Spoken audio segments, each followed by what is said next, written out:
Jesus, Ollie. What are you doing?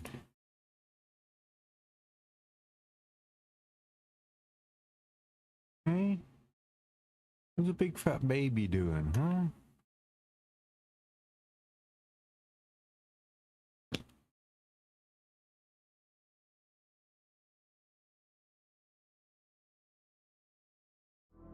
Hello.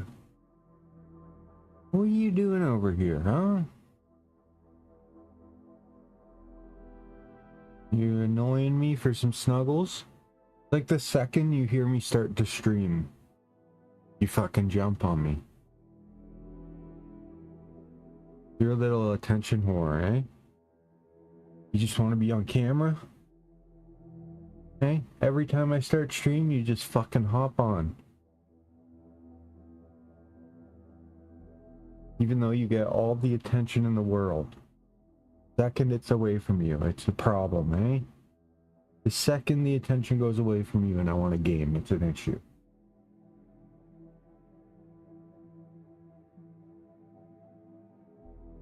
You're ridiculous.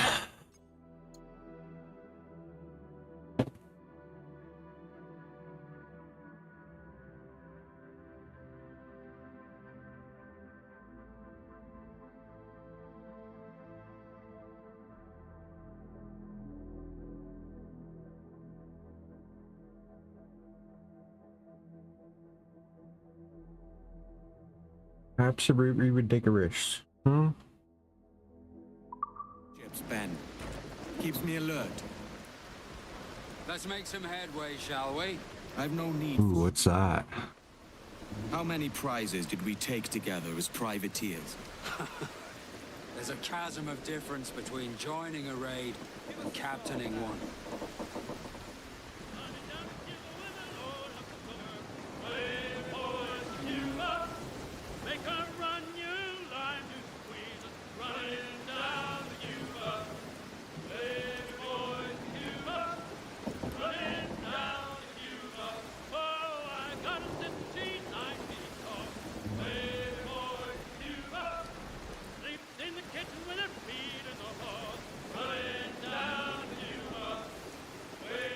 Wait, what is my...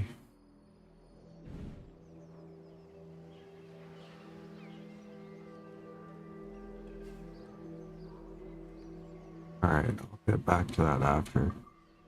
I don't know why I didn't go and do that.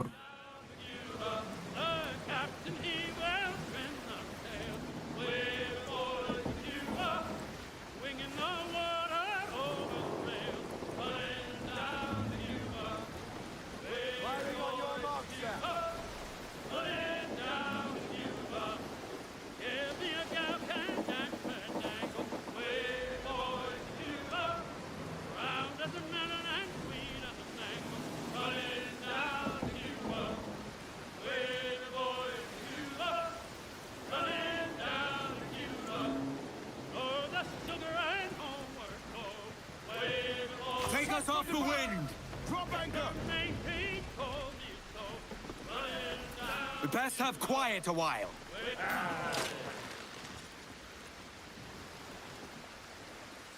All right.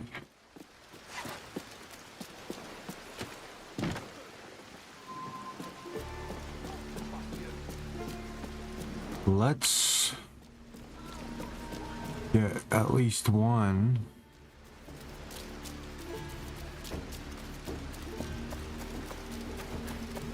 There, then I can fast travel back here once I unlock fast travel.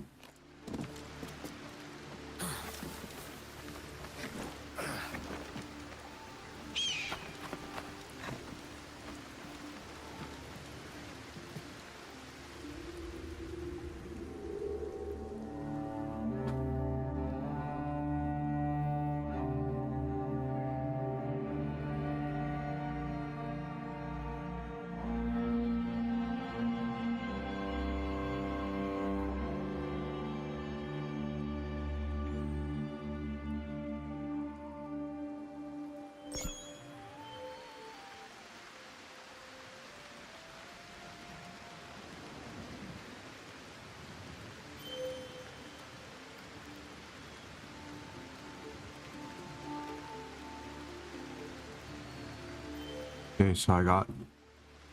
Let's go for that.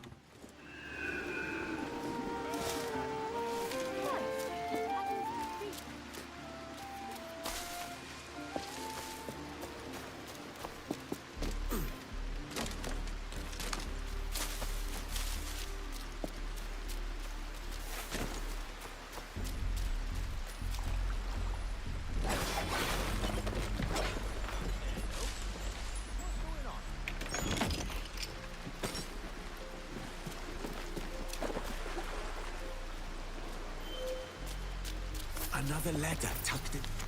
Nice.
Ooh, there's the last secret.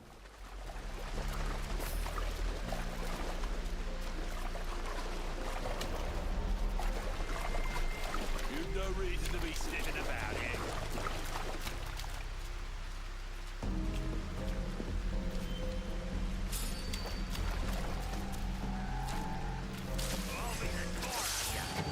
What the fuck? Run it! You for that?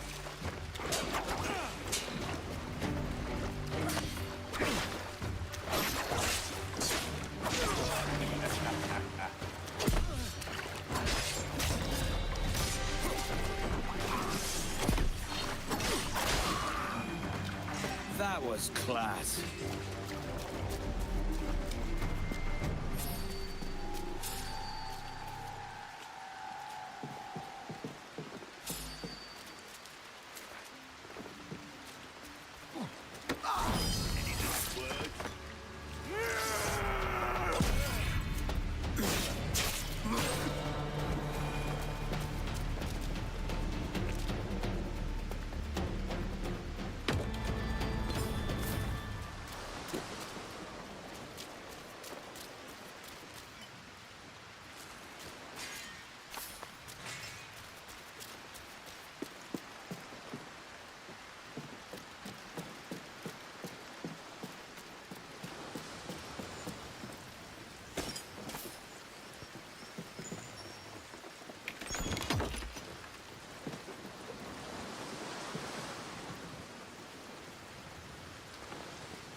There's one.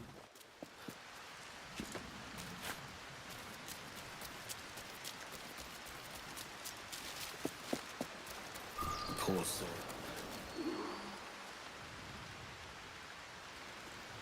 Another map, eh?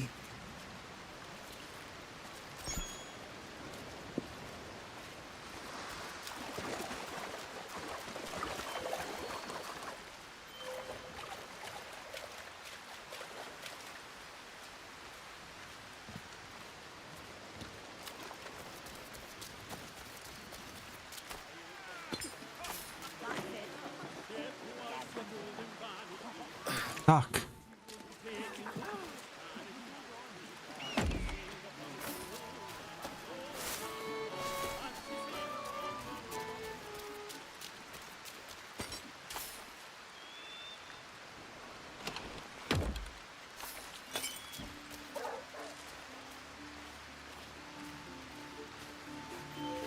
There it is. That's what I was looking for.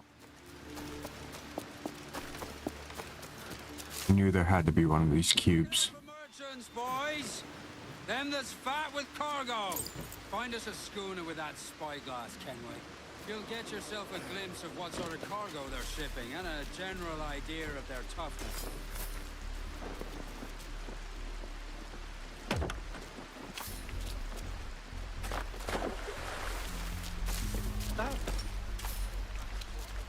You should be more prudent, man.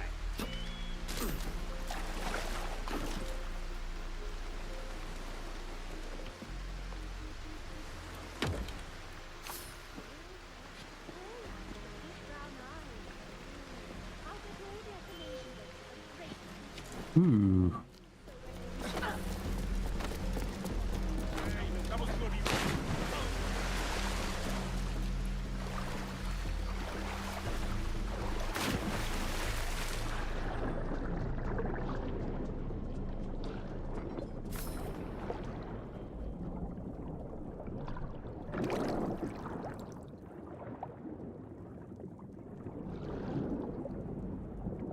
Oh, damn.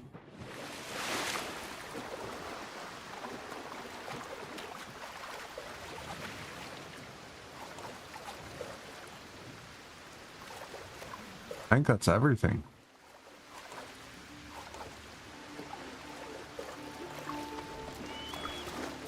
Clean the place out. Sorry, I'll be right back.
Hey.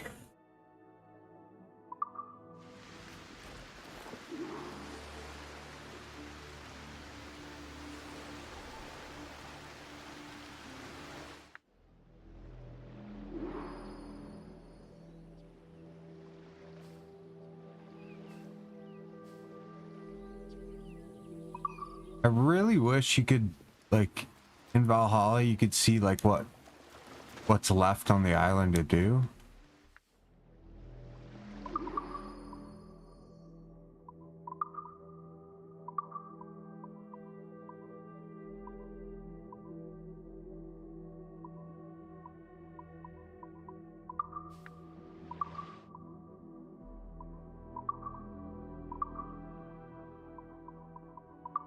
No, they don't have it.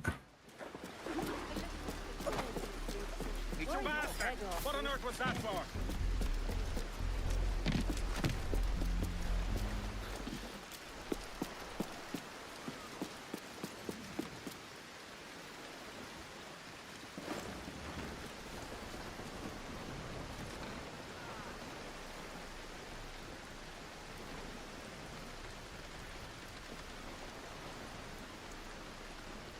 Should have just turned left. I did a full 180. Up the shrouds, lads! We sail!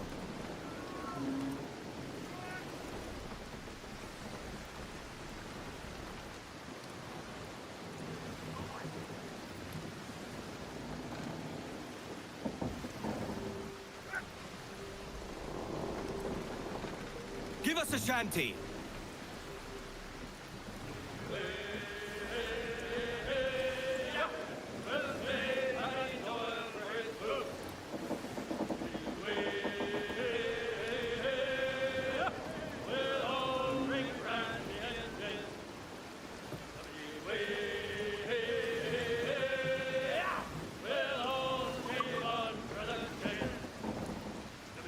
Spyglass. Okay, it's right stick.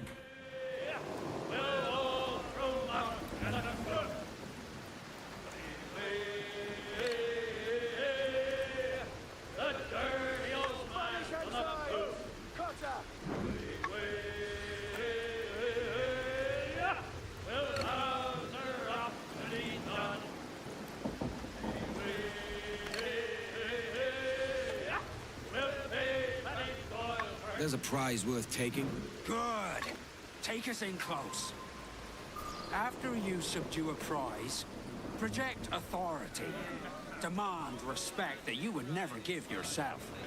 This weaves a spell over soft minds. For your victims must always have in the back of their minds the uneasy idea that you could snap at any moment and unseam them from prick to sternum. Fire what cannons you will, and land a few strikes if you must, but for God's sake don't sink her. It's no fun fishing cargo out of the sea, although it can be done.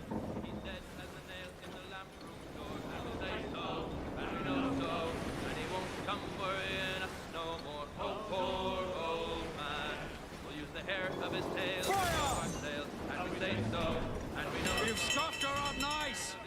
Only don't put a hole below our waterline. They're dropping powder kegs, Kenway. Firing them with a swivel before they cause you any trouble. Careful now. You're doing heavy damage.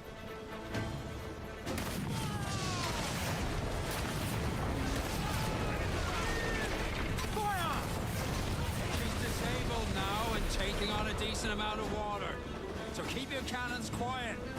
Take care not to sink her. Ease in close. We'll ready the grapnels.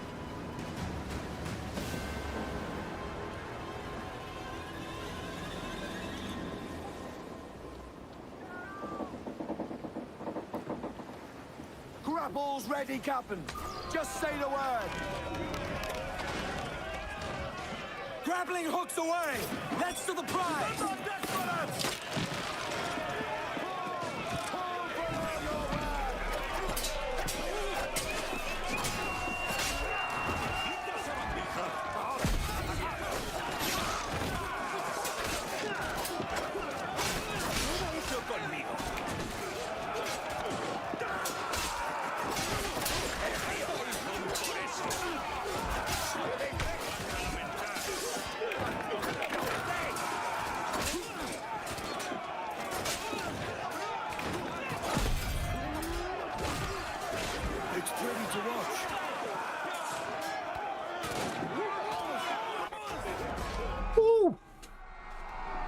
Sick.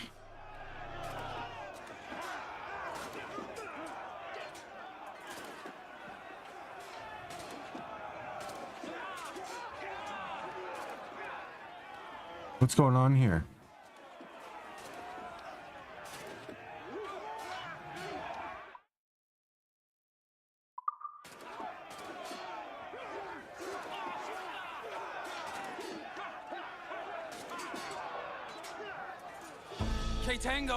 Oh, I thought I was fucked. I am Captain Hornigold, and this is my crew. We're sailors like yourselves, but quite unalike in our purpose. For we intend to take all that you own. Yet no harm shall befall any man so long as he remains at ease. Is that clear? No me mate, señor. Tengo familia. Se lo suplico. Anyone speak English? English? Little bit. Tell your friends we're stealing your goods, and we won't hurt nobody if everyone stays as still as a sandbar. You got that? Please to repeat. Oh, for fuck's sake. Lock him in the hold, and take everything that isn't nailed down.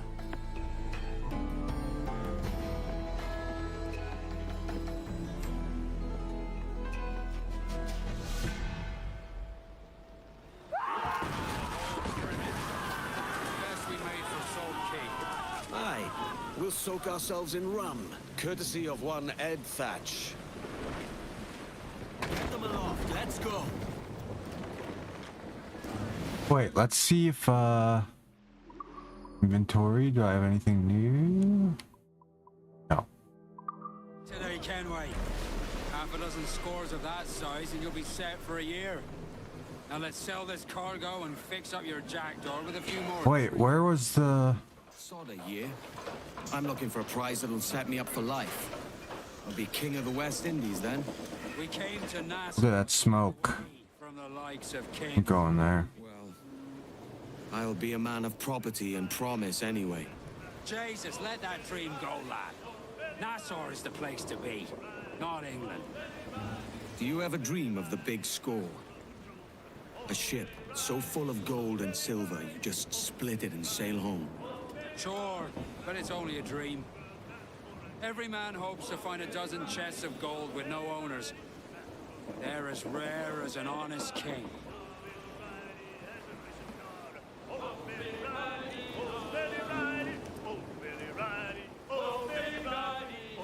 This looks interesting. If you don't hanker after gold like the rest of us, Ben, then I wonder, what sort of a pirate does that make you?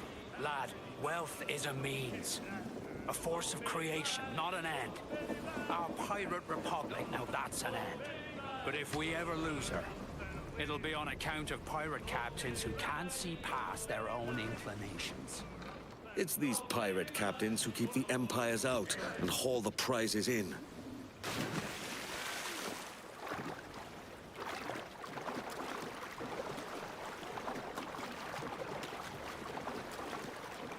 Probably could have got it quite a bit closer. Fuck.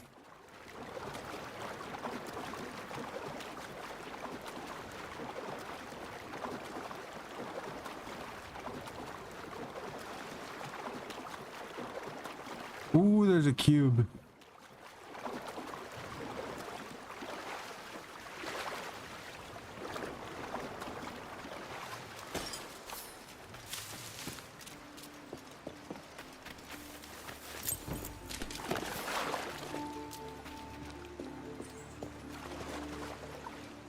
Enterprising lot. Goods and wares from the King's Old Navy, by way of fencing, plundering, and pilfering from right under their noses.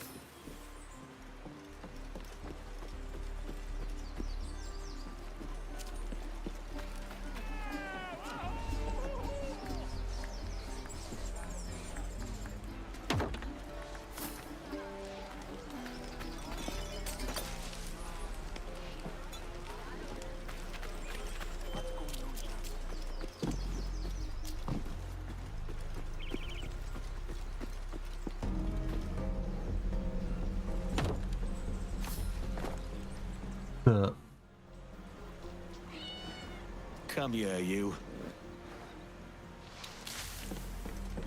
What can I do for you?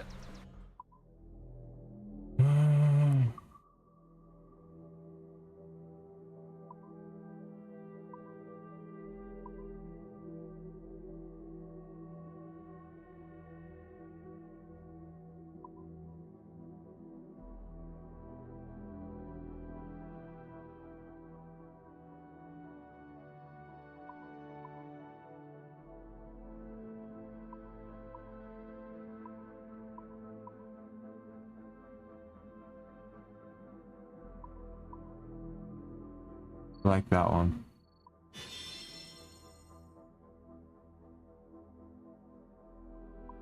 The other ones are kind of shit.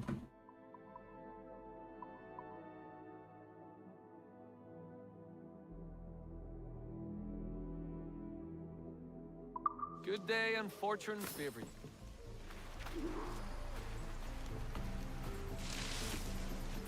Okay, it doesn't look like there's no.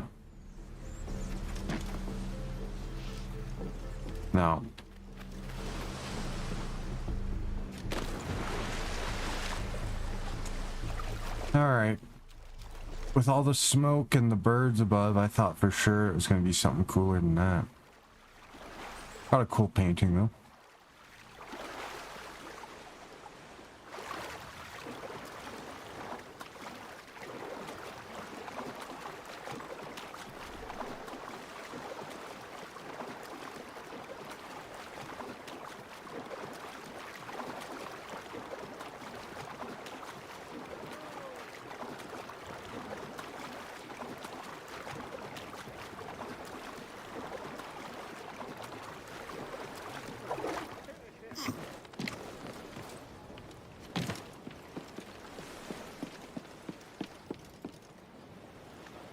Put on some sail. Lay aloft on the fore, come on! Cutter! They're Jack Spanish! They're all alone, sir! Starboard!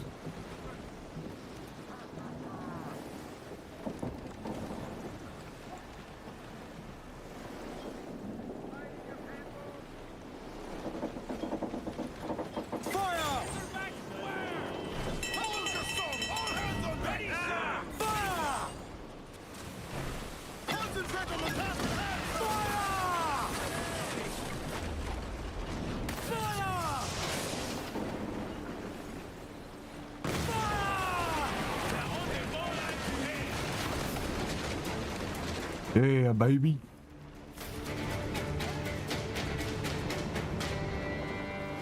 There's another one up ahead.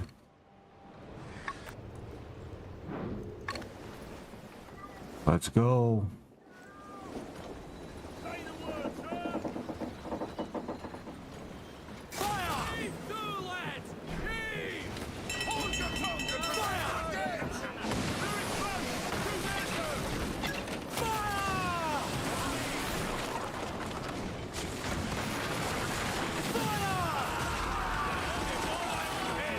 Yeah.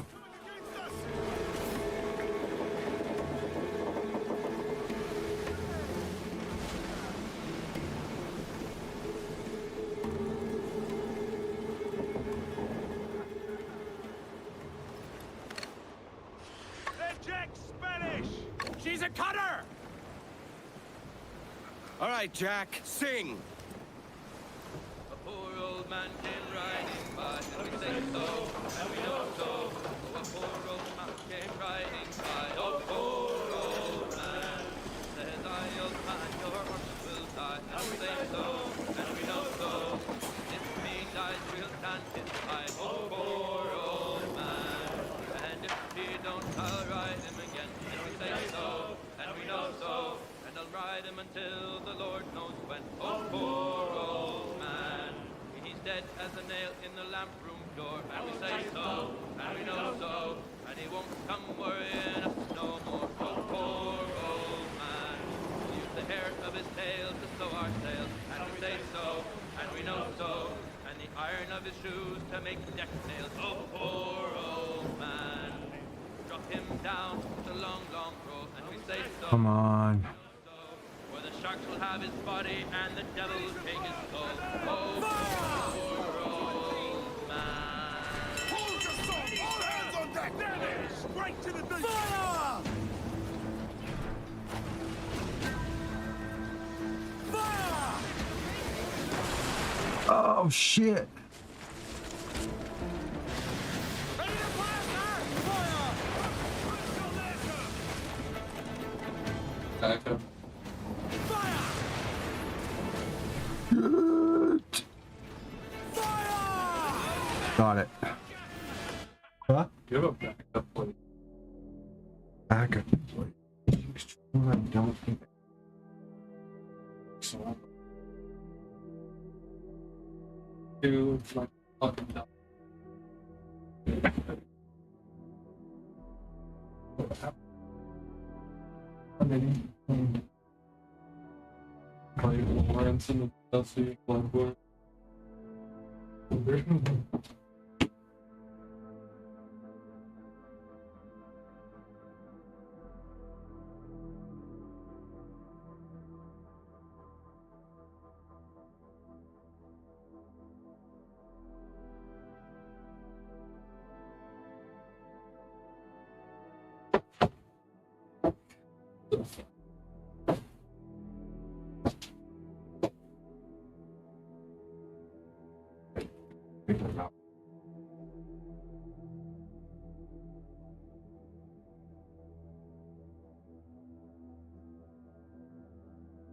Hey, we're going. Get over there.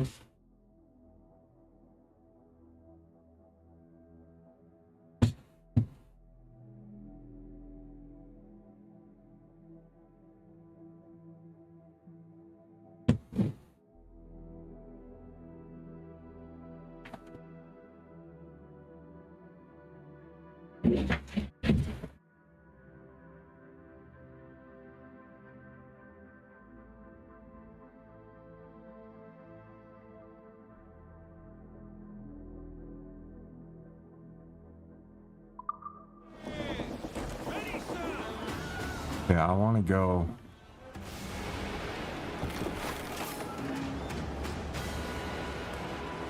I gotta check. Oh, this is the place I'm going. Sweet.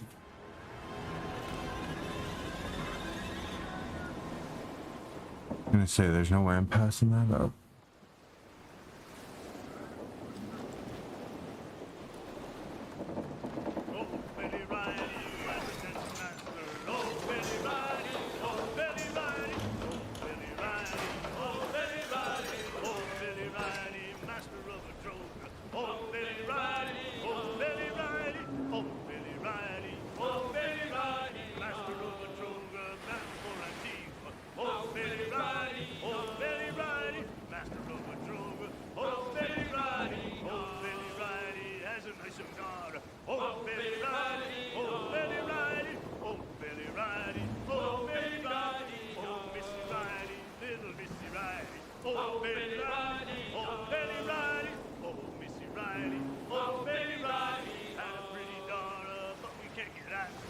Salt Key is quiet and removed.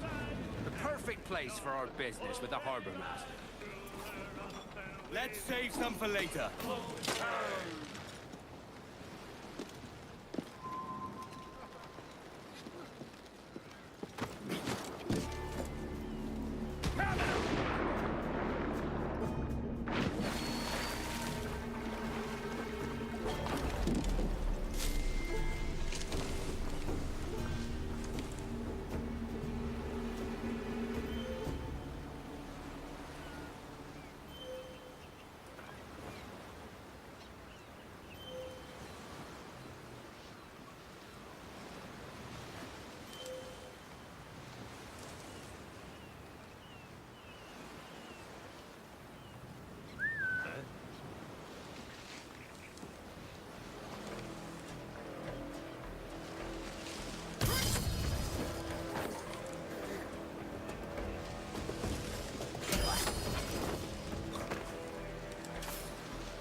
Ooh.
¿Qué tramas? ¡No des un paso más!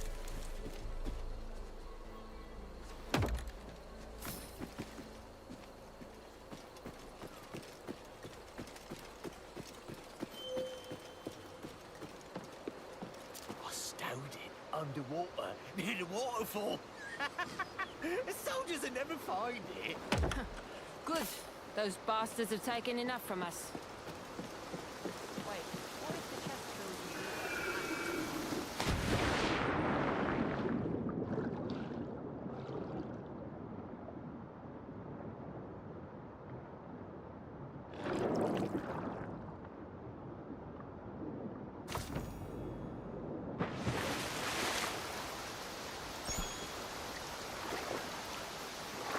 Another bottle with a letter inside.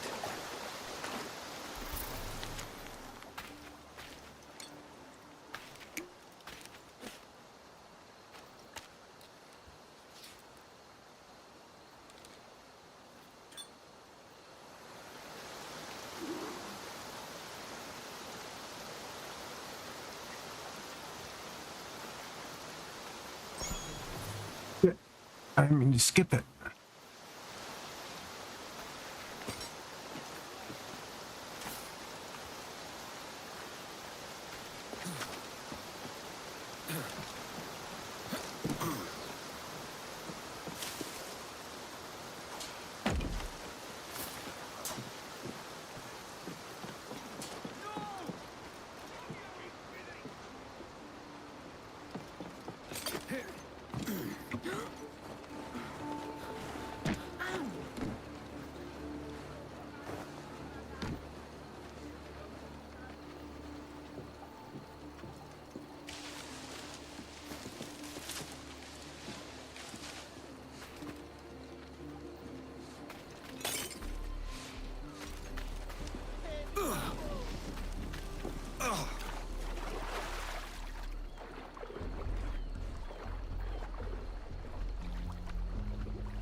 Anything else?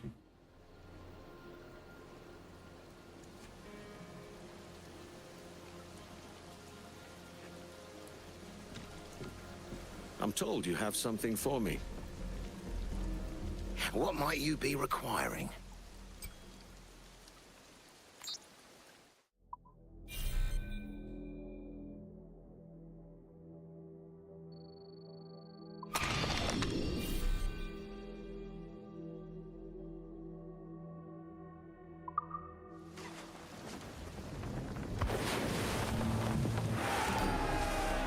Nice.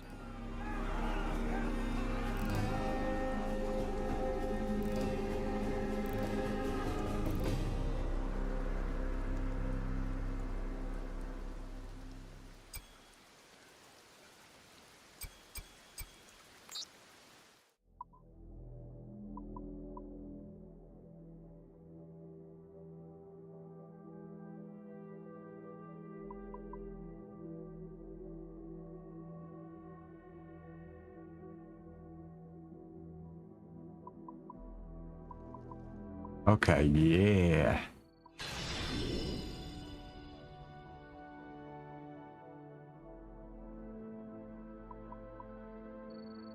Why not?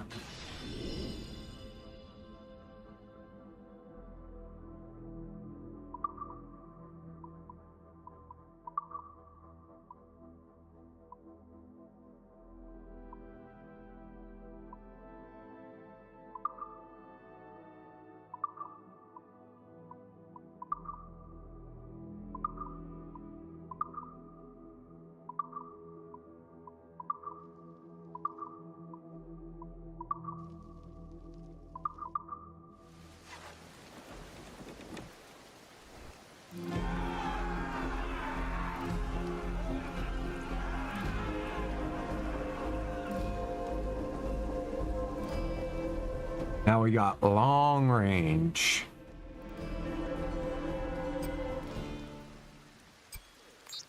Well concluded. We got long range mortars. Extra armor, long range mortars, and a short range. Keep this up and Nassau will be the first city where men and women may live as God made them. Easy and free. All it takes is a few drops of blood, sweat, and a swatch of cloth. We fly no colors out here, but praise the lack of them. So let the black flag signal nothing but your allegiance to man's natural freedoms. This one's yours. Fly it proud. I will. A hand over the docket I lent you. If we're to keep our republic afloat, we'll need guns as well as gold. That means attacking the Navy. So long as they're flying King Philip's colors will not offend our own monarch.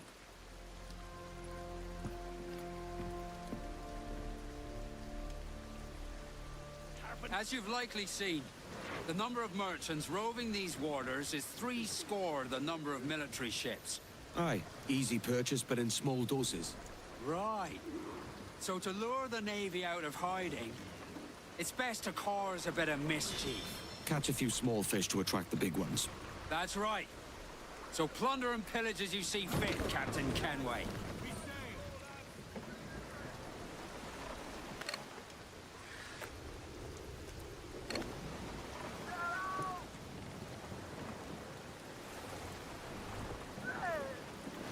What's that little island there?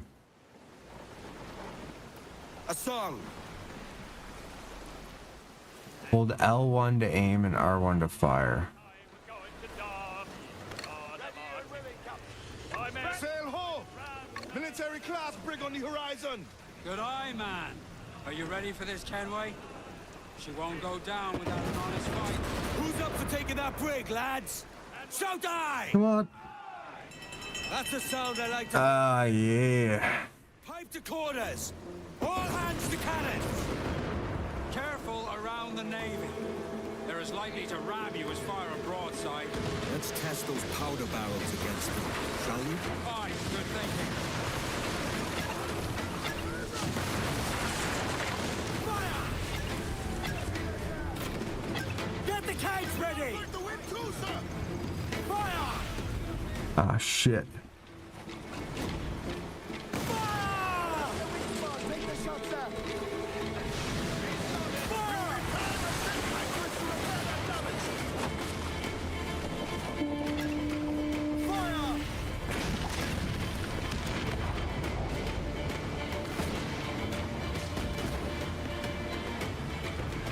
Let's go, baby.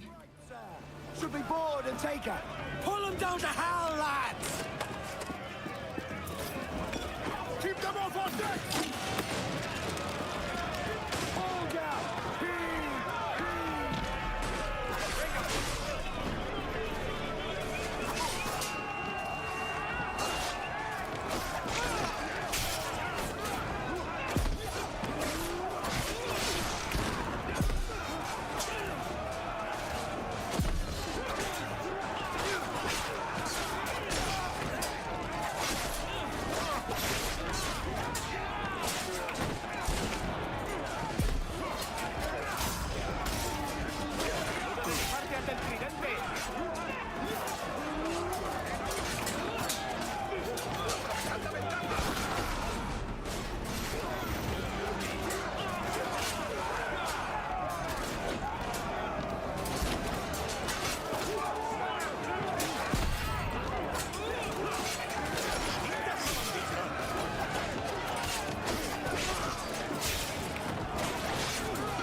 Whoa!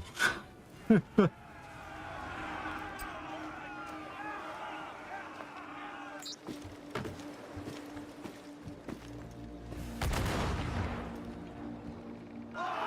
get shy now. Find another prize and take her. Are you begging, Kenway? These cannons look like they were fished from a shallow wreck. Aye, they'll do for now. Can't be relied on for much longer. You know what? Let me jump on this island real quick. Nothing fancy to swim. I'm gonna hunt those birds.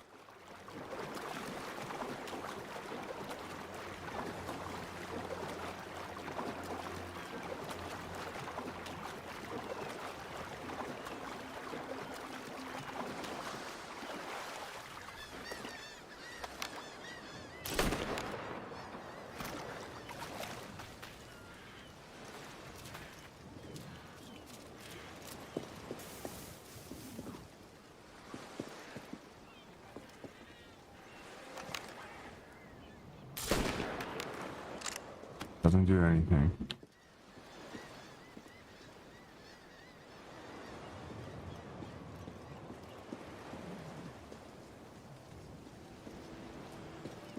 Really nothing here?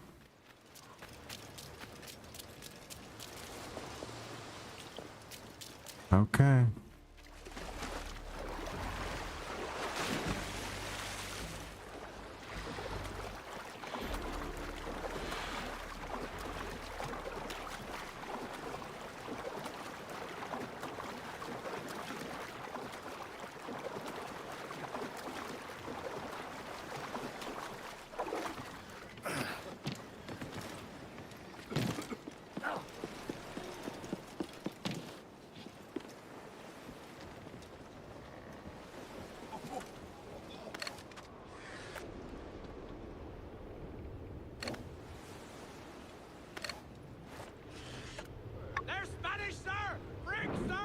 I do not think we can stand against them, sir!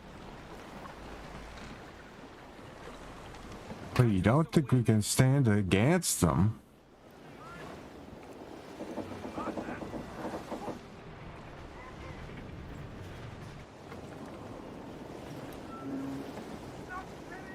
What does that mean? There's no way.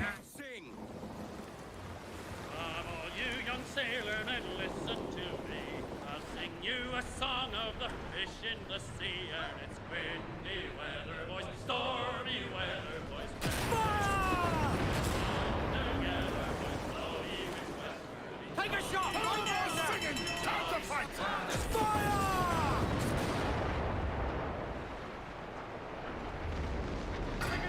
Burn me, miss! Fire!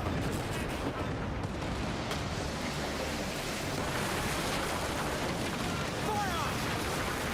Trace the bullets, we're coming together! Fire! Fire!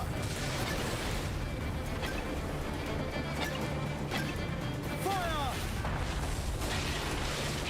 Ah, you can't take him down.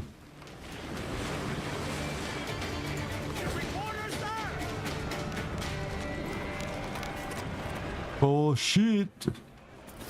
Yo, heave ho! Heave! Heave! Hands in the water!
Whew.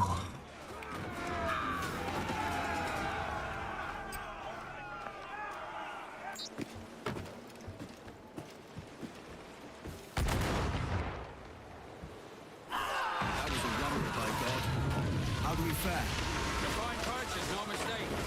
Now I think it's time to lay low and bribe our way back into secrecy. Agreed. So, how do we get rid of this notoriety we've stirred up? Money, my boy. A well-placed bribe to the right government official will see the military off your tail.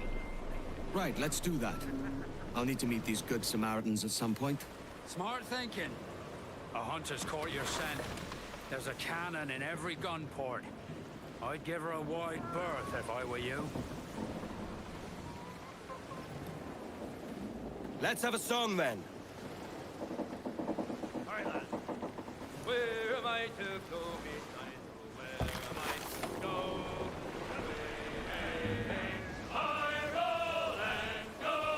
Ahoy! All hands to stations! Fire! Ready powder!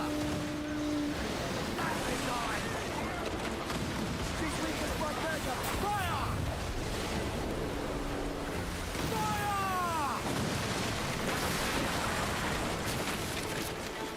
Fire! Dark skies and rough seas there! Fire!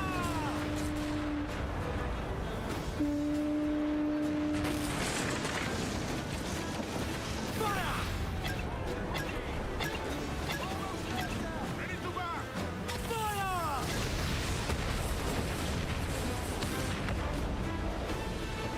Do we border now?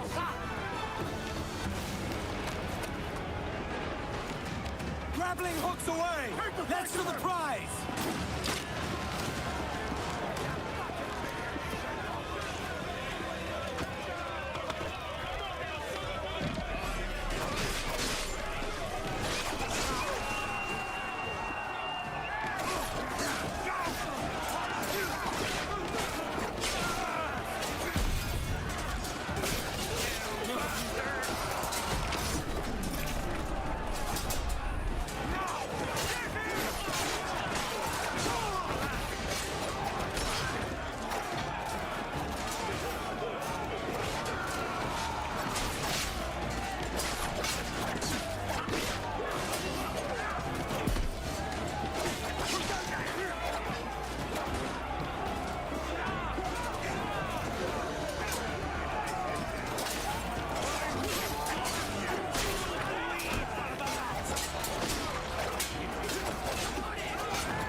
easy.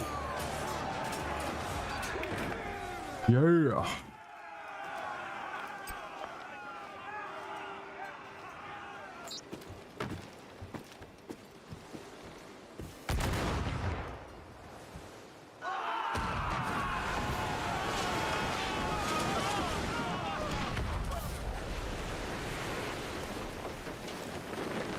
Put on some sail.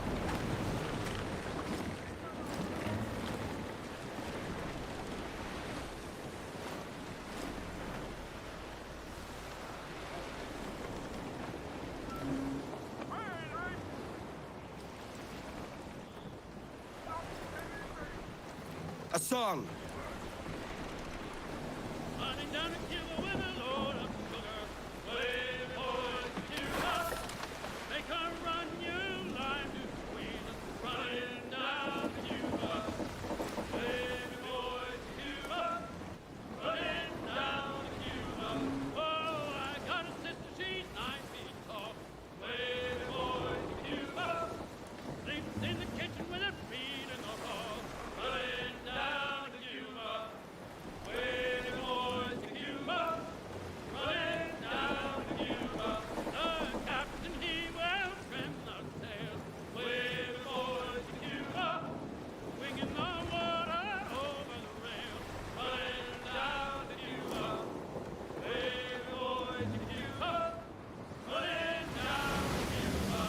Oh shit, was that a sperm whale?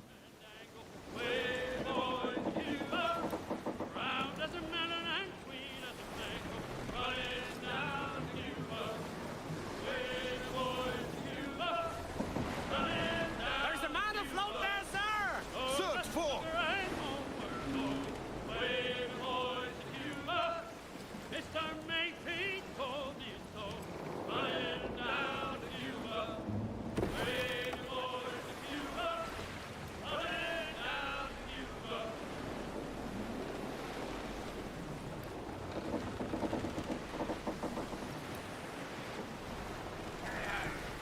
Look ahead, look astern, look weather in the lee.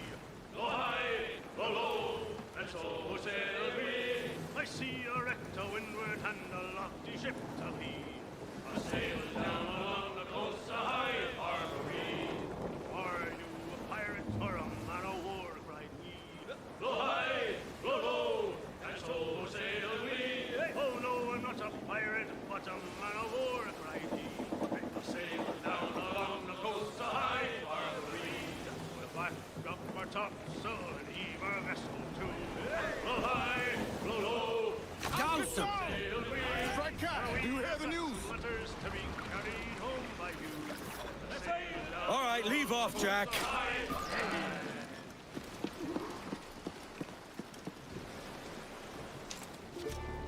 I cannot help that. The empires pursue me like lovesick puppies. Yet it is only you. Keep the heat up. Right. Now let me work my magic. I cannot help that. The empires pursue me like lovesick puppies. Yet it is only you, my friend. Have you business to contract with me?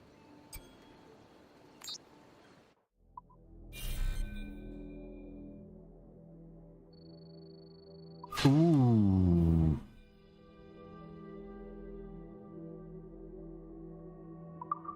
Nice.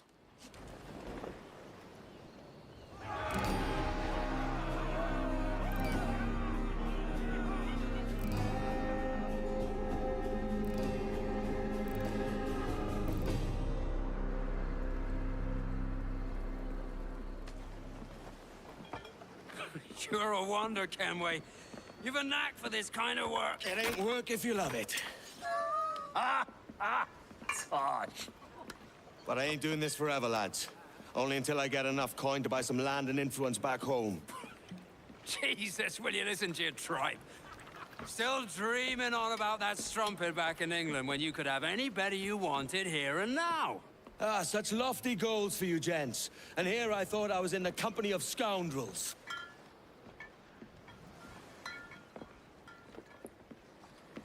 A fine purchase today.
response.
And even on the typical woke side with the Hassan Glazer squad, you have another flavor of it called dark woke. That's what they call themselves, right? It's just terminal cringe, and they just end up being a bunch of weirdo terrorist supporters. But they also get mad because they want to be edgy, but then they've started with this base of being extremely woke and policing everybody. So that's why you see Hassan always constantly crash out at his chat for being the very people he trained them to be. I can't even crack jokes at the expense of a bunch of inbred white douchebags that decided to fucking try and build a failed white supremacist enclave in the middle of fucking nowhere where they're in self-exile without a bunch of chatter saying that I'm actually blinded by white supremacist values. How can I be okay? I hate all of you. I hate the woke. So she talks about the original woke, right? Where this all came from.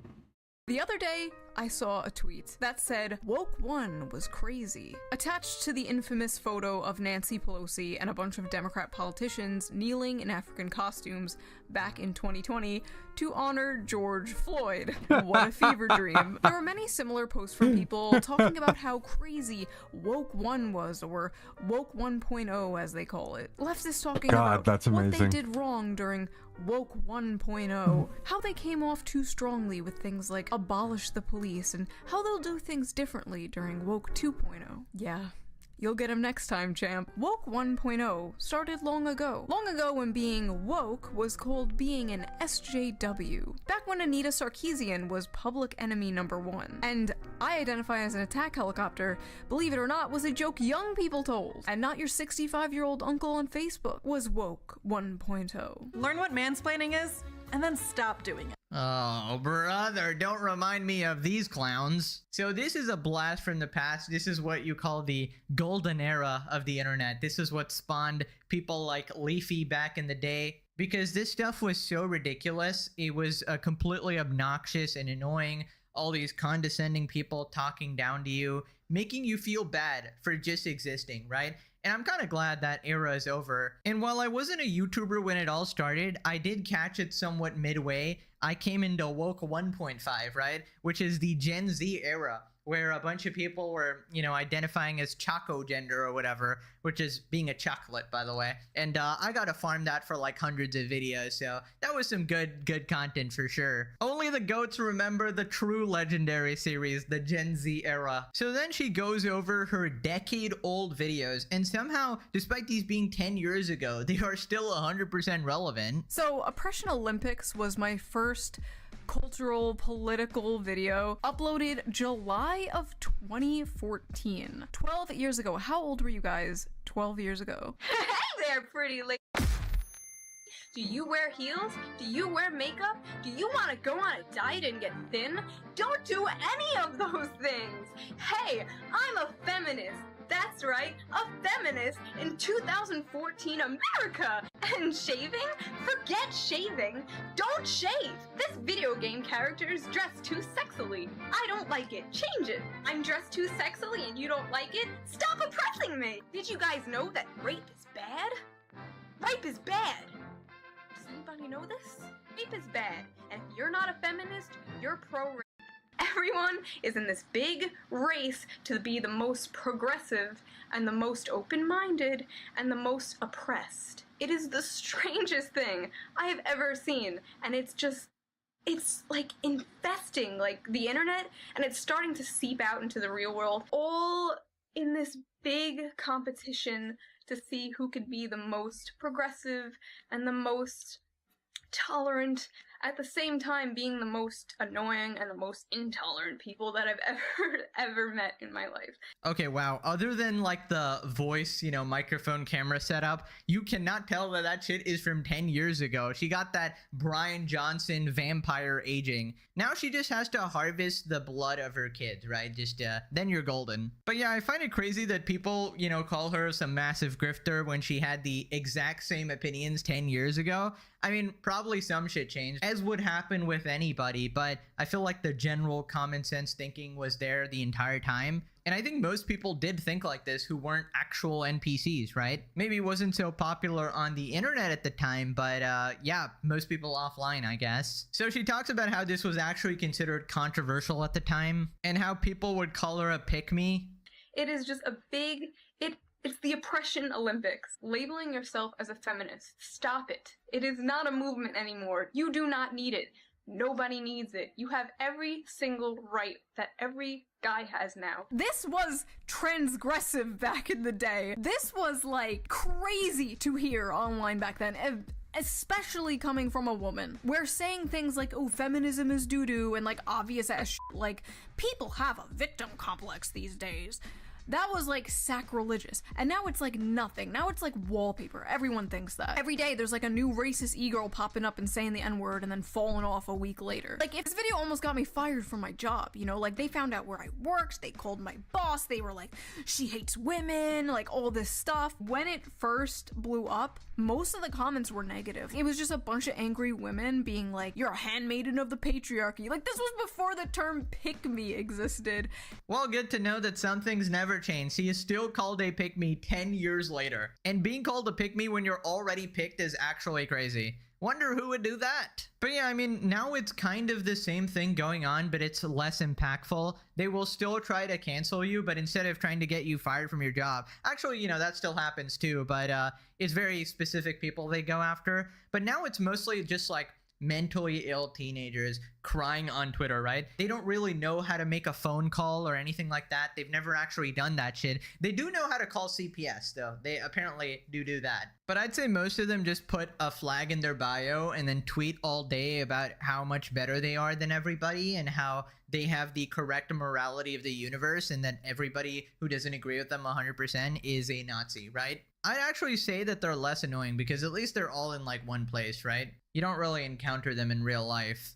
Unless you're in fucking California. I don't know what the fuck goes on there. Or the sewers of New York City. Don't forget the radioactive rats. So then she talks about Gamergate, and this was like backlash against, you know, these feminism, diversity initiatives in video games, and this is like an ongoing issue, right? Companies trying to push some agendas everywhere. Personally, I'm just annoyed that they ruined a lot of TV shows, like stuff that was actually good. Nowadays, you gotta sift through like 50 different shows before finding one actual good one, because especially on shit like Netflix, they're always trying to force some weird agenda down your throat. It's actual self-harm to consume any of this content. Luckily, we still have YouTube and the Legendary series. There could be a fucking black, Mexican, Chinese, demisexual, lesbian, feminist otherkin in a wheelchair with no legs and shit, and these crybabies would still not be happy. Oh my god, nothing has changed. Nothing has changed. They still do this shit. They still invade nerdy male spaces and force them to cater to them. They're still purposely making female characters like ugly and frumpy. You still can't pander to them because they'll never be happy. These people have an excuse and a buzzword for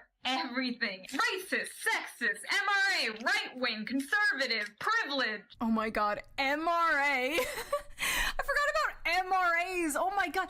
MRAs were men's rights activists. And before people were getting called like incel online for criticizing women or supporting men, they were being called MRA. Yes, it was considered a insult back then to care about men's rights. I'm pretty left-leaning, but I've been called a Trump supporter like 6 times in the past few months. 6 times?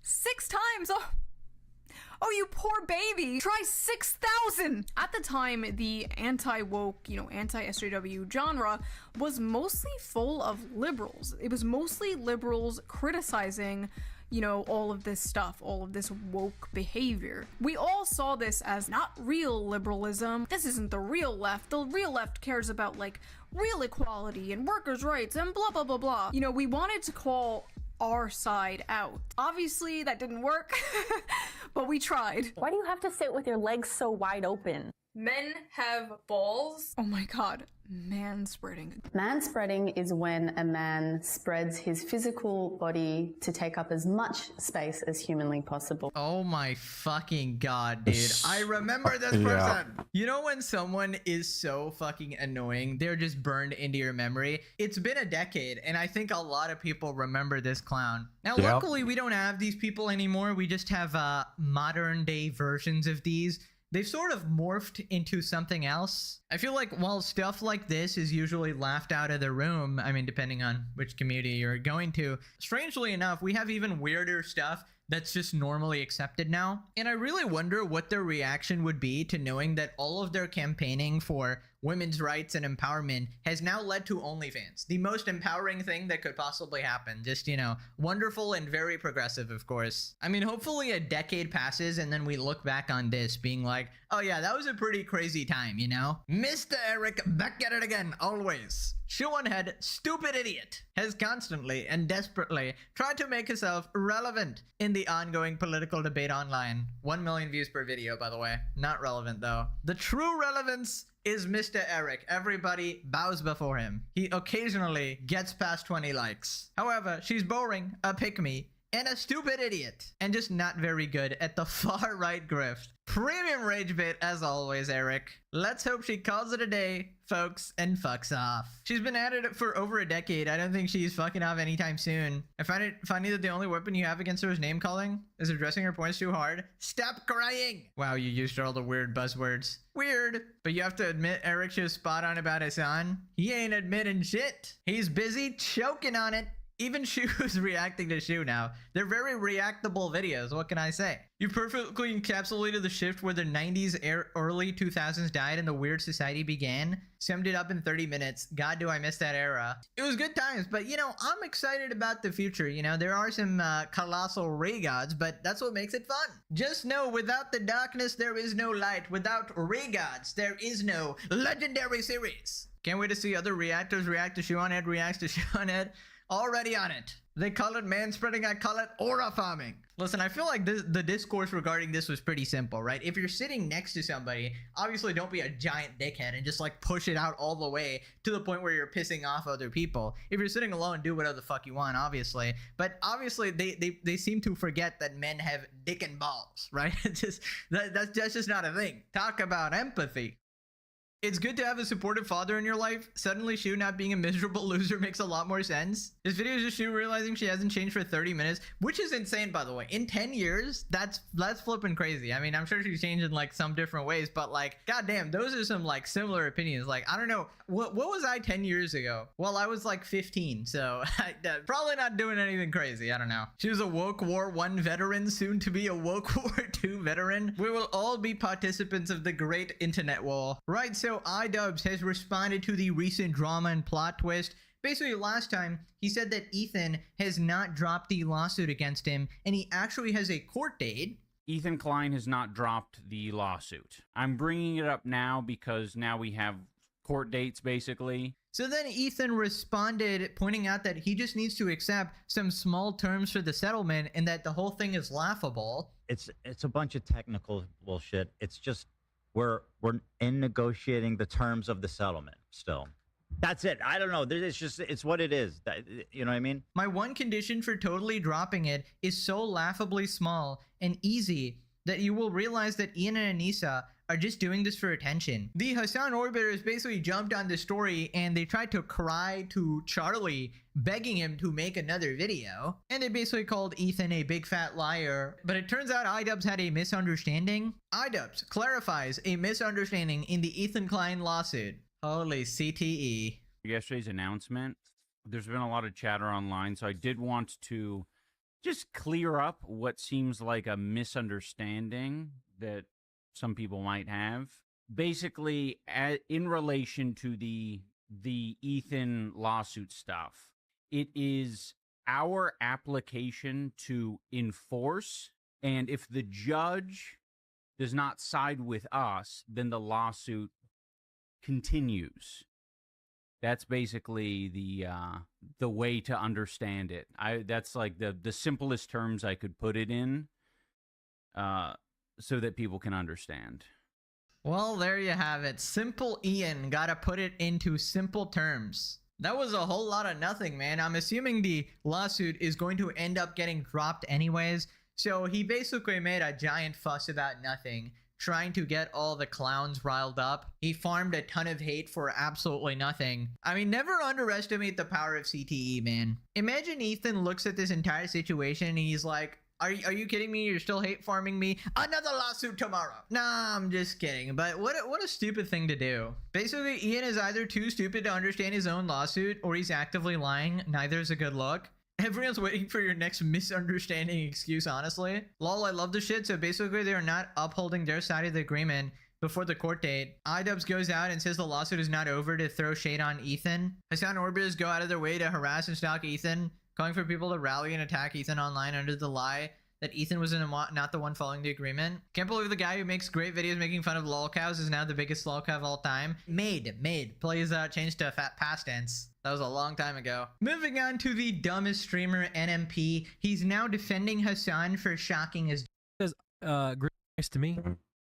The internet. This guy's entire career might just be rage bait at this point. Is anybody surprised that he likes Destiny as well? And spoilers, the reason he actually defended you is because Destiny was in the exact same controversy like 50 times where he made fun of dead kids and he constantly justifies it over and over again. He's extremely insensitive himself, saying it's okay for people to get shot that he politically disagrees with. This man is a Destiny Hassan Asmongold fan. His brain needs to be studied under a microscope. Scientists need to figure out what fucking combination of genes produces this level of stupid, because it's unheard of at this point. I love There's NMP. nothing good about being friends with the terrorist supporter you regard. Not so hot take, NMP just likes to put himself in the drama, likes to be talked about.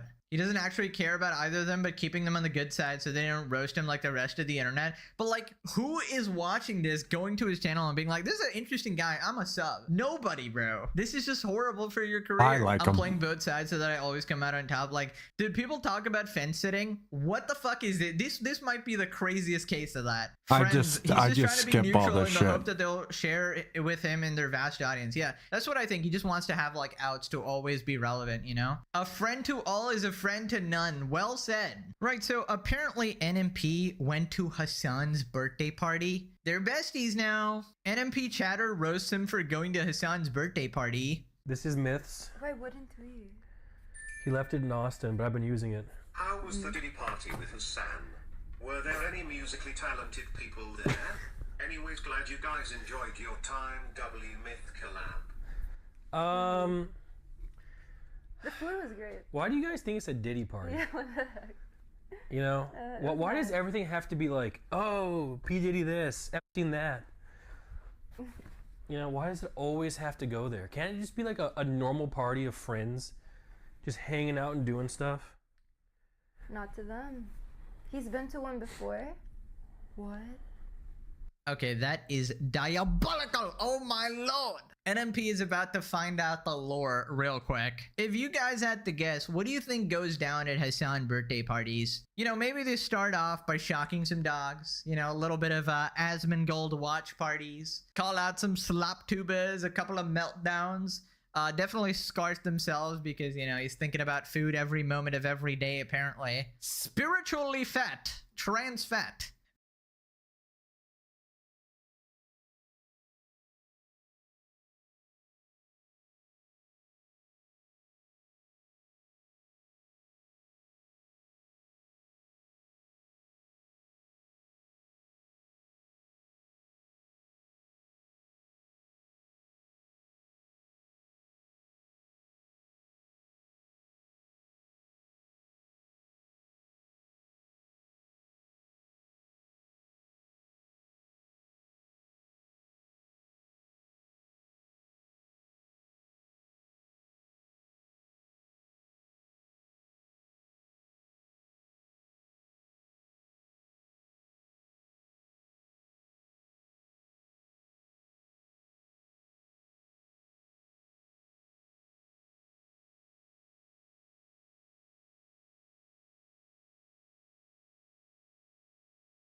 Need to go back to work so bad. I'm fucking just mowing through my food when I stay home. Being friends with Hassan is questionable enough, in my opinion. It makes me question Nick's integrity. You think that clown has any integrity, bro? Bro, she's scary with that fake ass smile all the time. Okay, I don't know anything about her, to be honest. So then he goes on to say that he really enjoys hanging out with Hassan and tries to like fix his PR, saying he's a good person. NMP talks about his time at Hassan's birthday party. Firmly grasp it. But I did go to Hassan's birthday.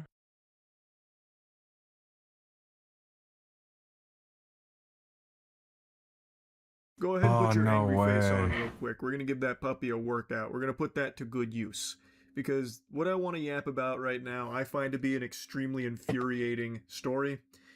Swatting. I'm confident everyone knows what that term is. You don't even have to be online overly often to be familiar with swatting. This is some brand new phenomenon, some like mystifying new piece of tech, like the blockchain or something, the non-fungible token of fake calls to the police department. Swatting has been a thing for the better part of 2 decades, so I would expect pretty much everyone in law enforcement would at least be familiar with the term and know how to handle it, being privy to it. But I guess that's not exactly the case here, because the story I'm about to talk about is one where a victim knew that he was about to be targeted for a swatting incident, informed the police that this bogus call was coming. It's a load of barnacles, told the police, they were aware of it. 2 days later, that call comes through, the fake one, and still the police show up, immediately bust down the glass, just break the glass like it got hit by a torpedo, idiots. and then just mag dump on the guy, unload on him, paralyzing him. Unbelievable. Believing in the system. We want to be able to go to them Oh, for protection. man. If you're in trouble, call the police. And that's what 24-year-old Axel Melendez did on April 8th. 24, paralyzed. Axel is a video gamer. He had been hacked. Melendez's attorney, Dave Sethi, says Axel called 911 saying he could soon be a victim of swatting, blackmailed by a stranger overseas for money. They're saying that they're going to call like the station and say that I have a bomb and stuff and come to my address and stuff like that. The police tell him, don't worry about it.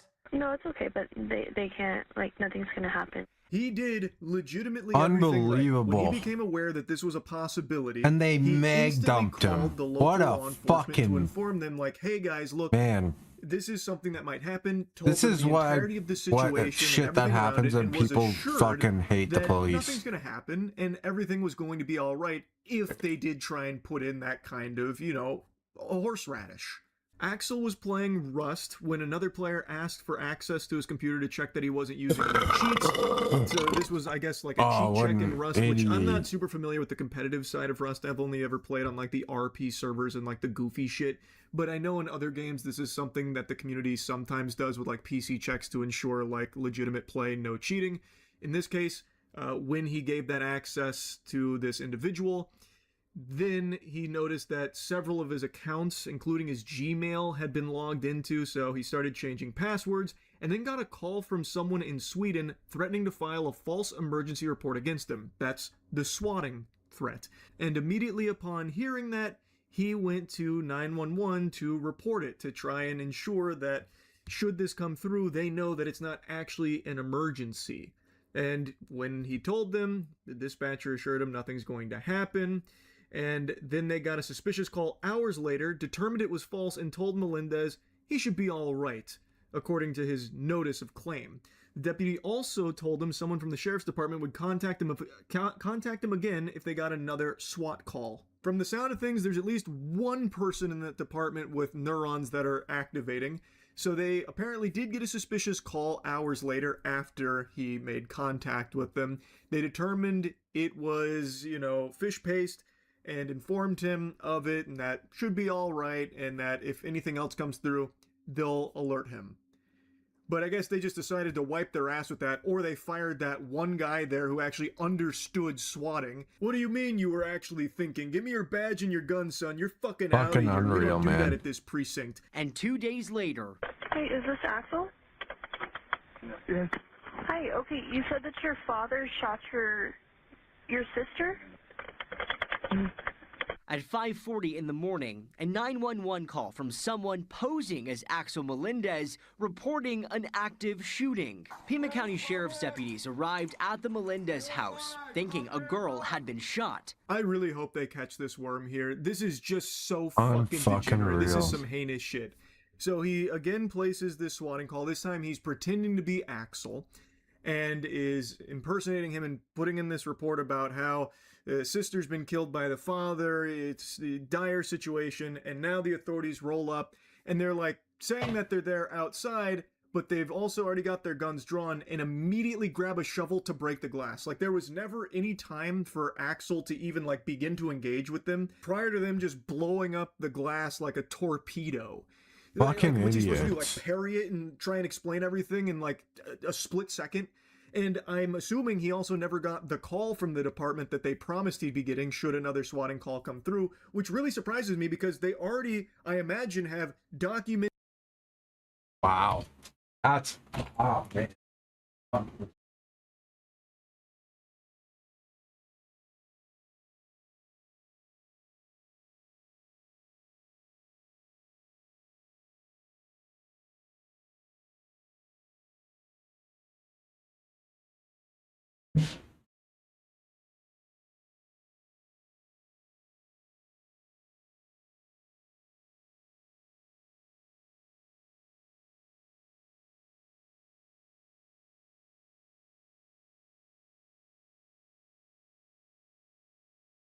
Hey, let go of my stuff. It's a bad baby.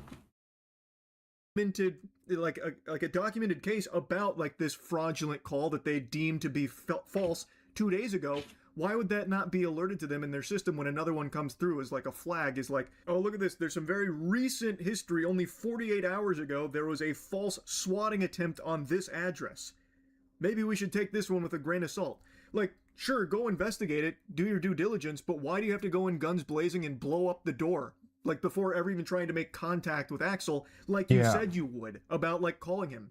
Maybe they did try and call him and he didn't answer them. I guess that's possible, but even still, like, knock on the door or something, or try and communicate from outside the premises, which I have seen plenty of body cams of officers doing just that, even in very tense situations. Like, just hooting and hollering from outside of a house, it's very unlikely that the residents are even going to hear you. Like, Axel probably, there's a good chance he'd be playing a video game. Anyone else in the house, good chance they're maybe like watching TV, cooking or something. Like, very rarely are people in a home in just pure fucking silence in a meditative state or something that they'll hear you outside in the driveway identifying yourself.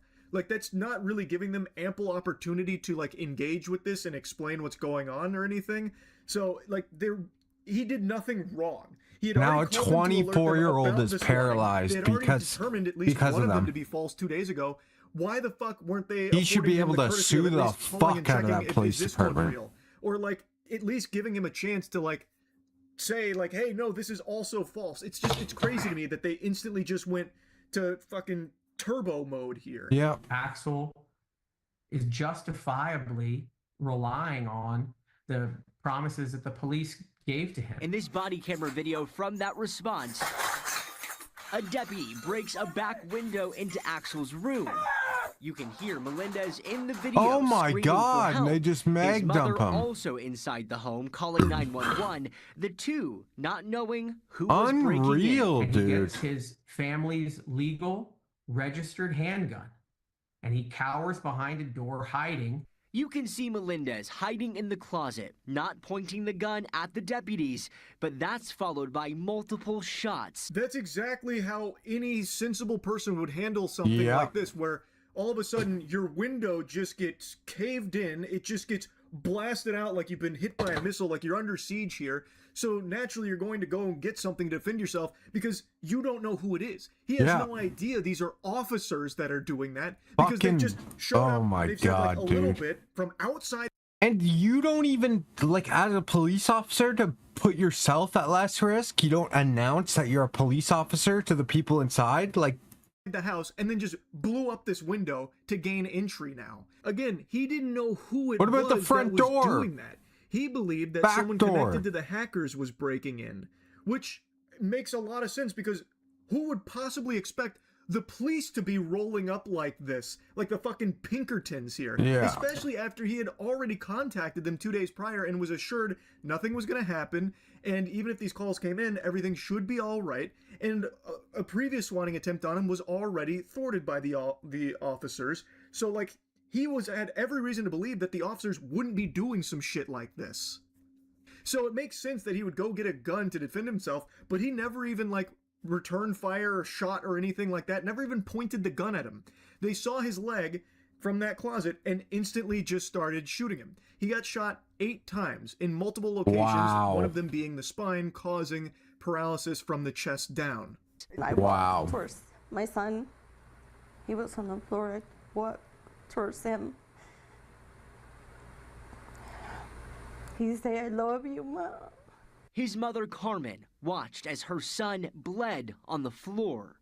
Axel did everything right. Less than 2 days later, they show up and betray every promise they made to him. The bullet struck various parts of Melendez's body, leaving him paralyzed from the chest down with a T4 spinal cord injury, unable to walk. Now, this statement here, in the end, Axel was the victim of nearly deadly incompetence performed by the very law enforcement agency that promised to protect him. It's an inexcusable tragedy that has left Axel physically and emotionally wounded and his mother terrified to be at a home in a community she had before considered safe.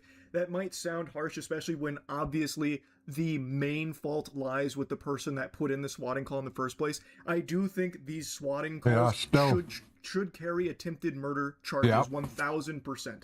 These are extremely serious things. But they are completely correct that the law enforcement agency, the way they handled this, is beyond incompetent. Pretty much across the board here, a very important piece of this is that the 911 call on April 10th that led to this was actually routed through the city's non-emergency 311 line from that person claiming to be Melendez, saying that the father had shot their sister and was hiding in another room. So, as he says here, no one calls 311 for a shooting. That's exactly right. How this even made it to a response from the law enforcement agency is kind of a surprise to me, because no one's calling the non-emergency line for an active shooting situation where someone has been fucking murdered. And especially, like, let's say that did happen here, and then they go to 911. Well, you would still have on file the documented case from only 2 days ago of a failed swatting attempt on that same address. And you also have Axel himself alerting the authorities to it, which I imagine they made notes of, right? I imagine they did their due diligence to flag that in their system as like a potential thing to be aware of. So how the fuck would a 311 call, so how the fuck could this call have ever even passed the smell test to reach that point where they send the officers out guns blazing? Like, I understand in like a serious call, like if you think it's credible sending the officers out there, but like since you have this on file, maybe go there with the intent to like investigate first, investigate instead of like shoot first, ask questions later. At the end of the day, the ultimate responsibility is by the criminal who swatted the victim. But law enforcement has to rise to the call and look at crime is changing. John Iannarelli, a retired FBI special agent, says from the current information, there was a misstep. And as swatting calls become more and more frequent, responding law enforcement needs to take the minute to think before reacting and to check to see if this is a known swatting target. A life lesson you learn from a young age. We tell our kids, find the helpers in your community. Melendez now regrets putting to use. It's crazy that even needs to be a lesson that the agencies need to be taught to think first. Yeah. Wow. It's been 20 years of swatting. Yeah, maybe use a little bit of brain power. Maybe go to the front door. Maybe get a response. Mode on shit. Why? Yeah, to break into a bedroom window, guns blazing, that I guess without announcing. Here. Fucking baffling to me, man. This was so easily avoidable. Like, yes, ultimately, the biggest criminal here is the swatter, and I can only sit here, fingers crossed, hoping that they do catch that piece of shit and throw him in jail for life. But the response from the authorities here was something that they had complete control over in how they handle this, especially given what happened 2 days prior to this tragedy. They had all of the information right at their fingertips and just chose to ignore it and not even look at it before rolling up here. They didn't even think, and they didn't even go and look at like the previous reports of this address. If they did, I feel like this would have went entirely differently. I don't think they would have just broken that window, ready, you know, fingers on the trigger. Like, it's so sad, man. It really is just so fucking sad. And it is incompetence from this department. Yeah, so Axel and his mother are asking for a total of $320 million from Pima County Sheriff's Department and also Pima County. Now, right now, the county and the Sheriff's Department have 60 days to respond to this. We have reached out to the Sheriff's Department today and his office, and they said right now the sheriff does not comment on pending litigation. Naturally, of course, that sheriff is way too busy investigating reports of a refrigerator running. I hope Axel and his family get every fucking penny here that they're asking for. I think they should get an unbelievable amount of monetary compensation. His life is forever ruined from this. He will have to rely on lifelong, around-the-clock care for the rest of his life. That is just, in what is very preventable. Just so fucking sad, man. It really is. Well, that was depressing as fuck.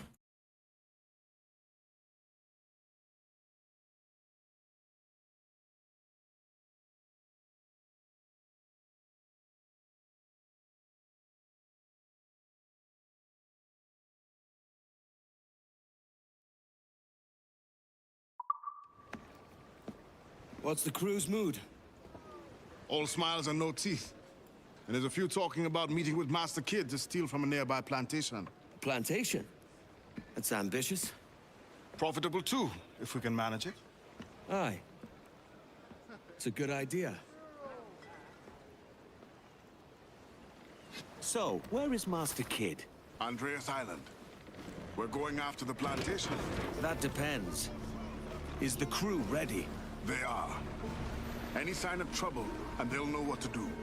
We've got your back, Captain. Oh shit. Tavern. And 2 undiscovereds. Okay, sweet. Strike the cat. That's okay, so I can do it. Some sail, we move. Okay, let's go look for this shit.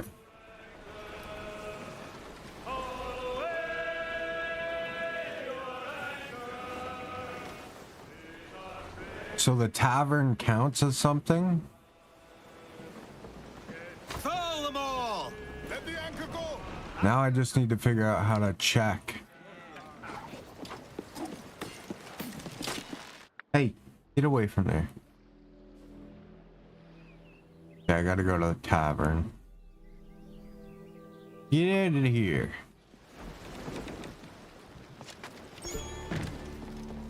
Okay. 0 to 1 tavern. Then 2 undiscovered.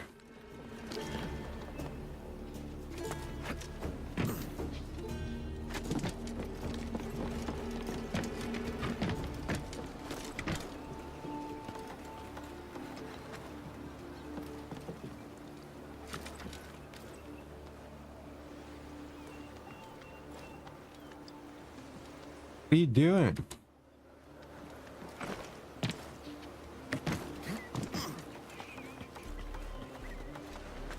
Okay.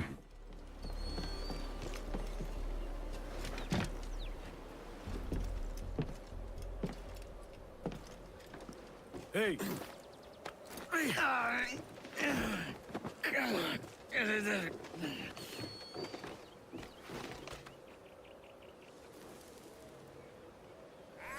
You're finished!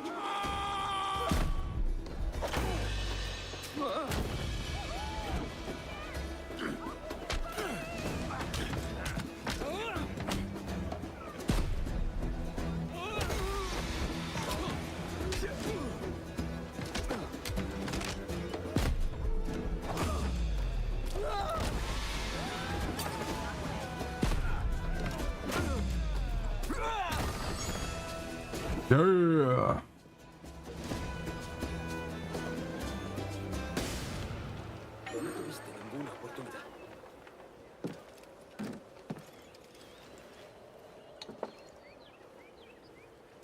What if I told you?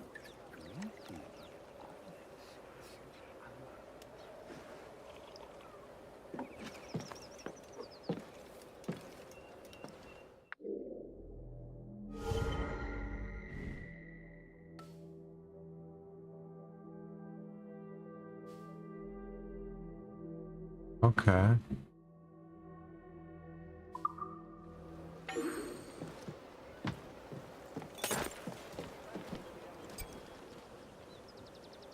What the fuck is this?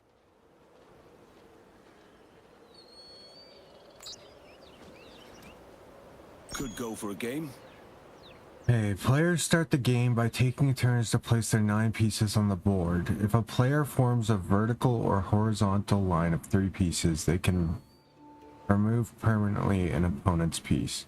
Once all pieces are placed, players move to the adjacent empty spots to form mills and remove opponent's pieces. When reduced to 3 pieces, a player may move to any empty spot, not just adjacent ones. Game is over when the player is either unable to form mills when they have 2 pieces left, unable to move a piece. Okay, I guess I'll try it.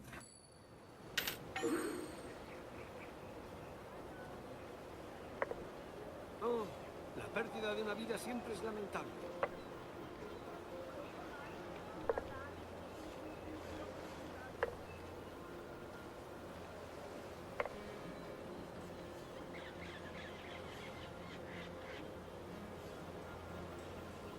Got me there. Oh shit.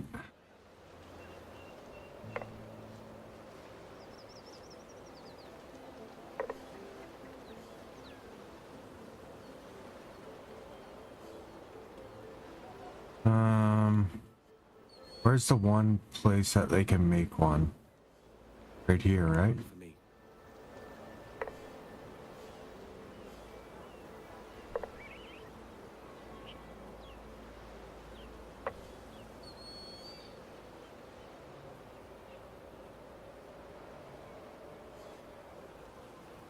You left it open.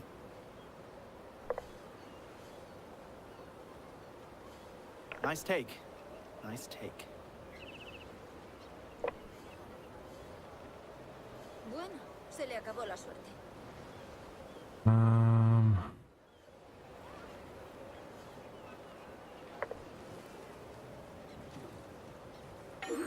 Well done. Wait, what? Okay, I was so confused. For a round?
That's 3 in a row.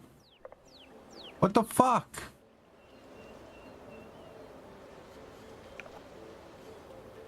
I don't understand. I thought that's 3 in a row.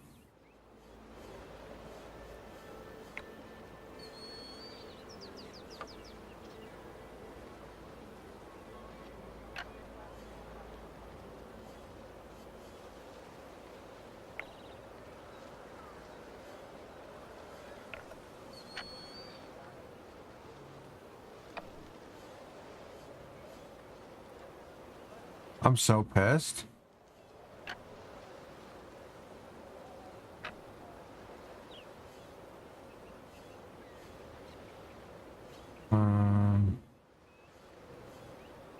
Isn't that 3 in a row too? Like, what the fuck?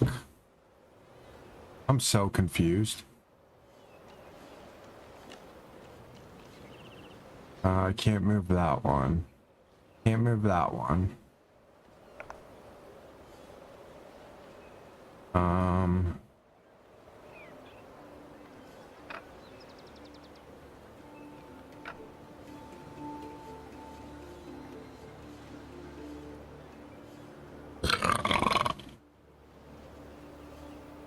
I'm so fucking lost.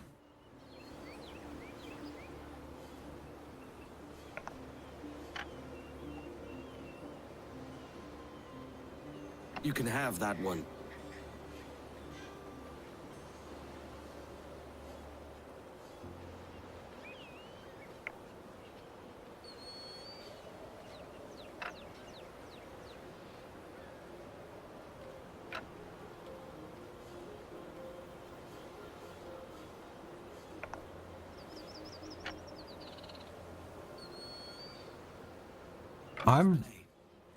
So he just gets to keep going back and forth there? Got you now. Yeah. This is fucking brutal. I don't understand this at all. Unfortunate outcome. Could go for I thought it was like diagonal lines, anything.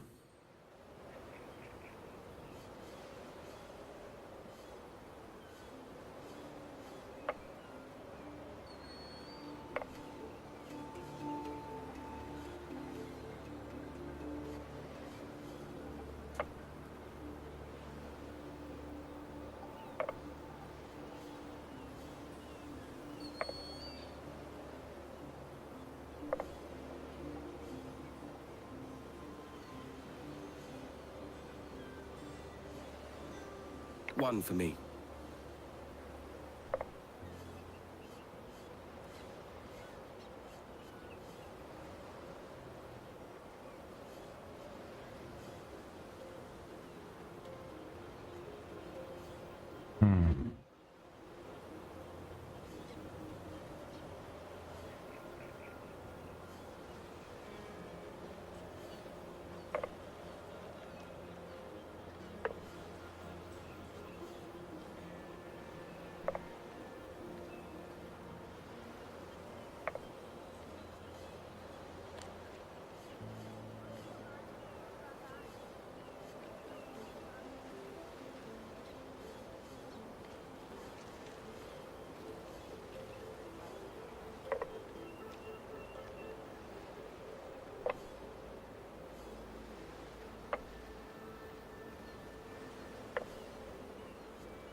I'll give you that one.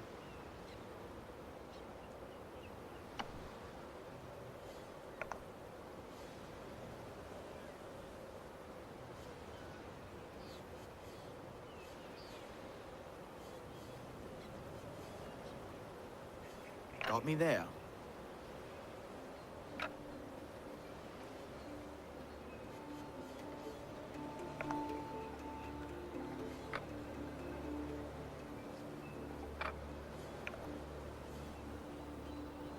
A strong move.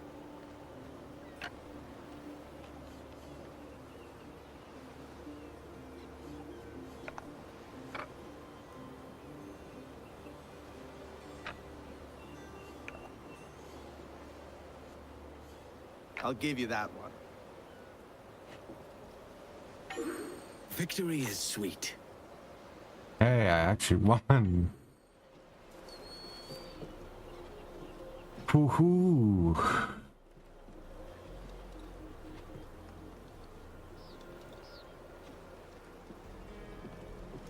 What's this?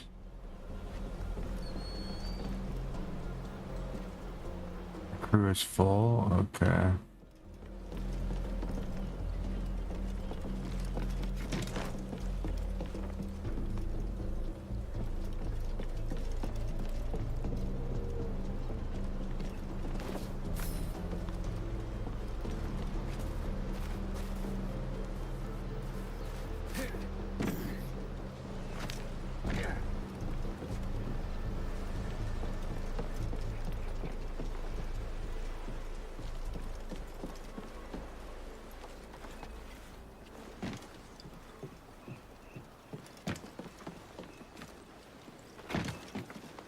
Ah, I see.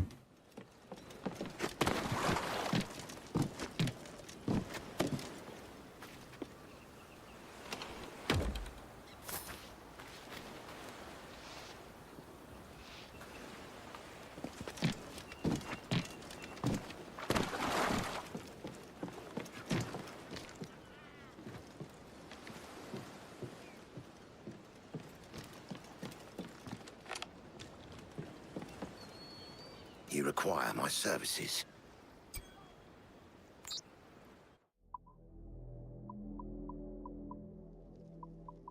No, nothing.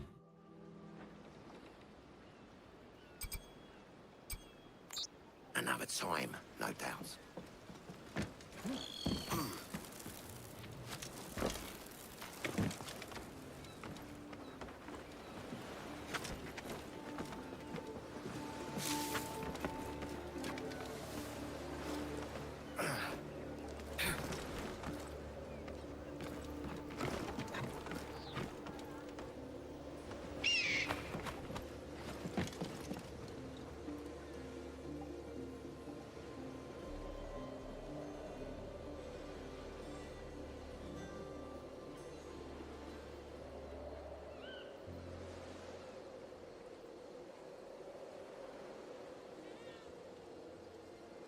I don't know what the fuck I'm missing.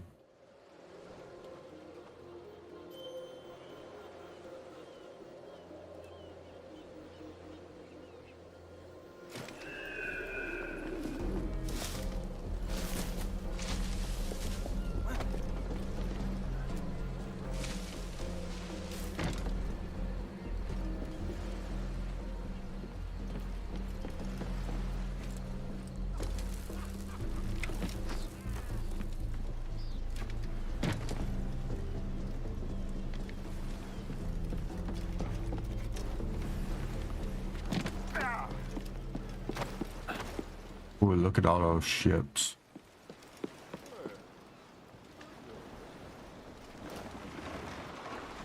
Let's get going.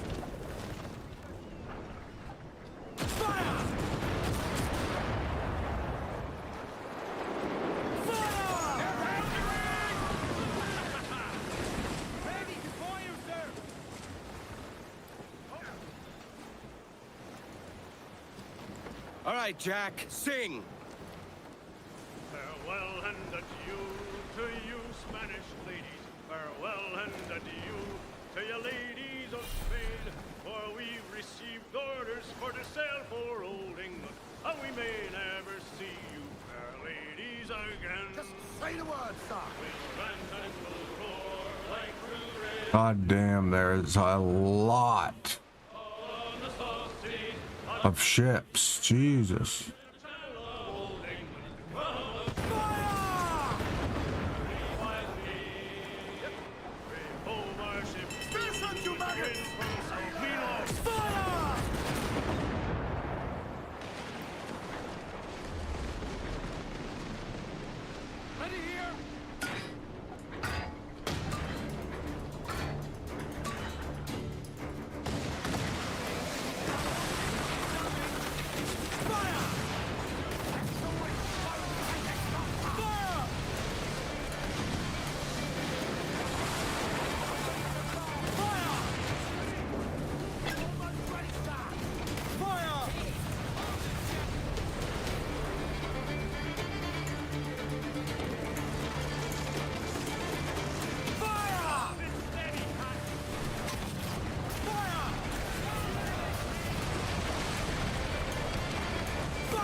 insane as you can! Those cocktails gallant the royal!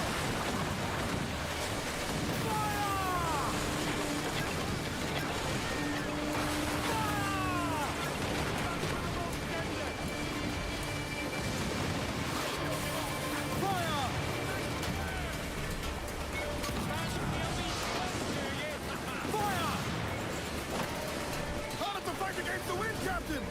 Fire! Fire!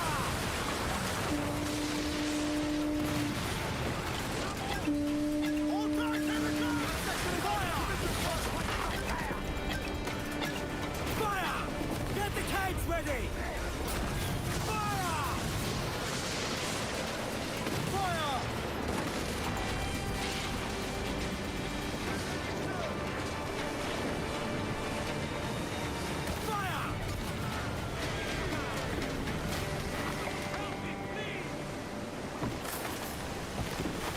Grapples ready. Just say the word, Captain. Yo, heave ho! Heave! Heave!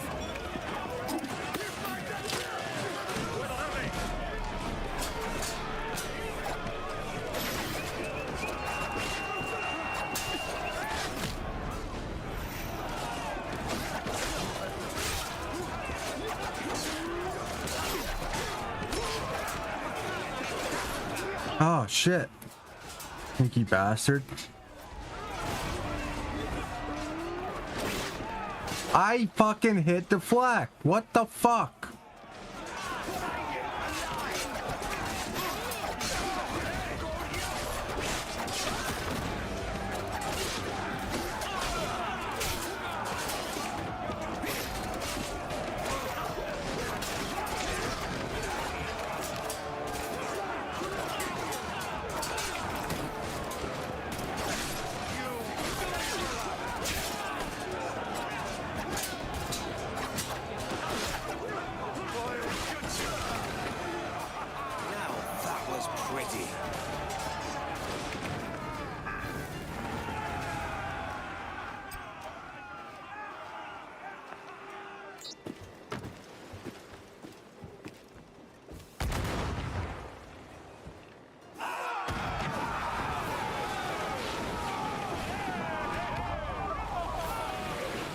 Catch me some wind.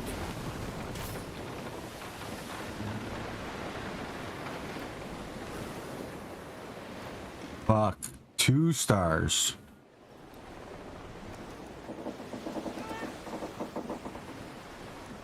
The wind has blown around the leeward. Shanty! Fire! Powder kegs! Ready here! Fire!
Give voice, you tars!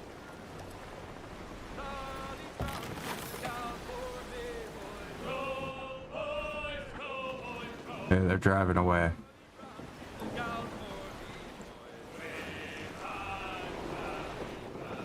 Down to Trinidad to see Sally Brown, boys. Row, boys, row, boys, row. Down the sea, Charlie Brown. Lovely on the foreyard, she's lovely down below, boys.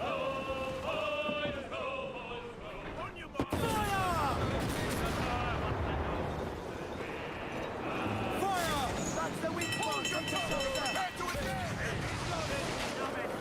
Fire! Fire! Fire!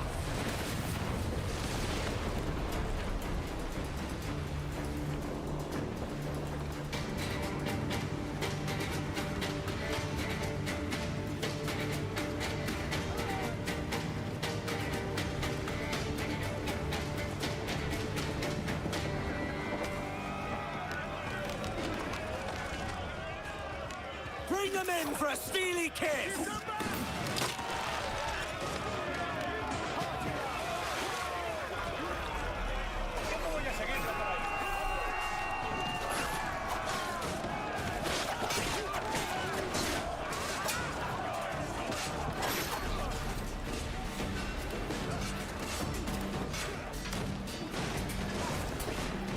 Too slow.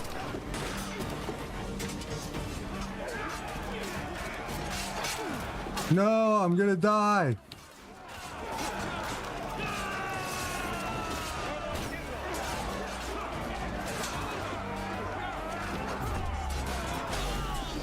God damn it.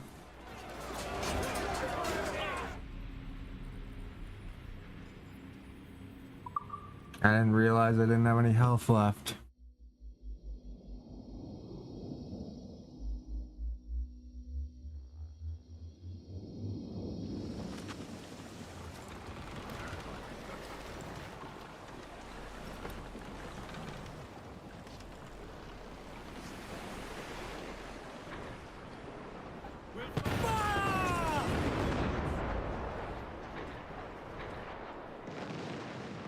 Reloaded! Beat the fire!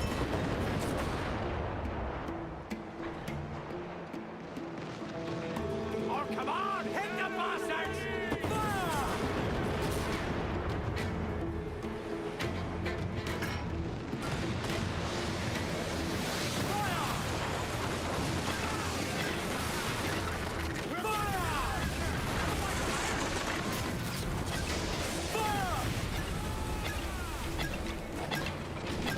Fire!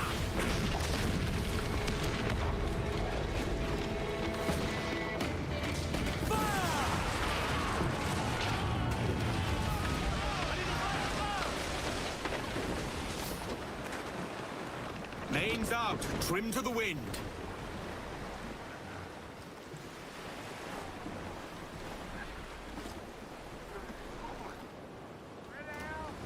I need heals.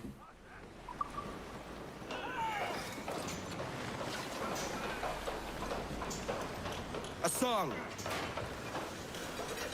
Poor old man came riding by, and we say so, and we know so. Oh, a poor old man came riding by, oh, poor old man. Says I, old man, your horse will die, and we say so, and we know so. And if he dies, we'll cast him high, oh, poor old man. And if he don't, I'll ride him again, and we say so, and we know so. And I'll ride him until the Lord knows when, oh, poor old man. He's dead as a nail in the lamp room door, and we say so, and we know so, and he won't come worrying us no more, oh, poor old man. We'll use the hair of his tail to sew our sails, and we say so, and we know so, and the iron of his shoes to make deck nails, oh, poor old man. Drop him down with a long, long rope, and we say so, and we know so, where the sharks will have his body and the devil will take his soul. Oh, poor old man.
You need to vanish, friend?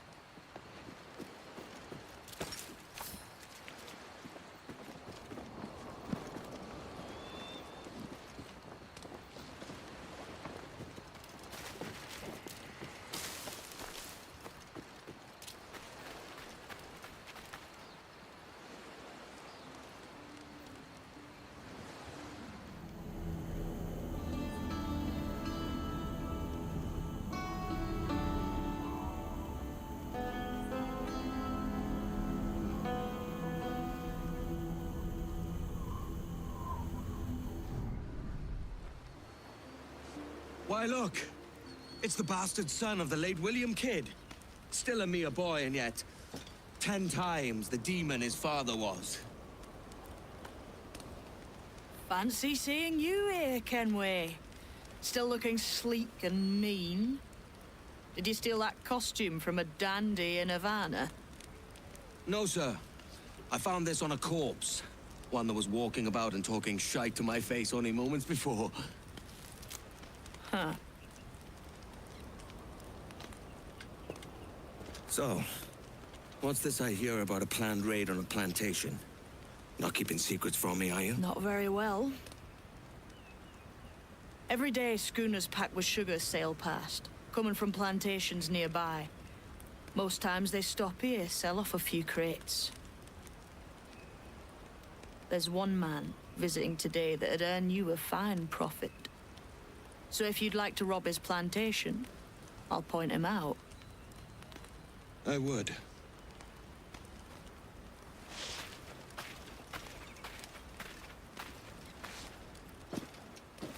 Here, take this.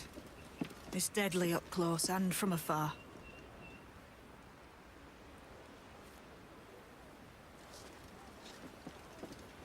More rope. Easy purchase for any sailor. This way. Follow that man, and he'll lead you straight to your prize. Is it a Mr. Beckford that owns this plantation? That's the man. He owns dozens round these islands, and he's bloody rich. Just the sort I like to see robbed. And he knows it.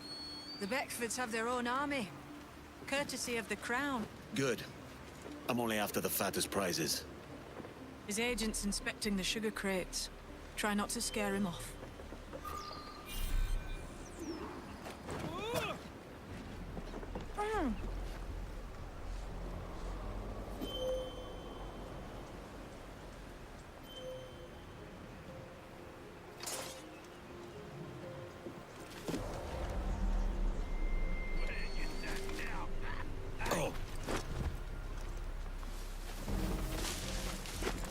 I could put Kid's gift to good use.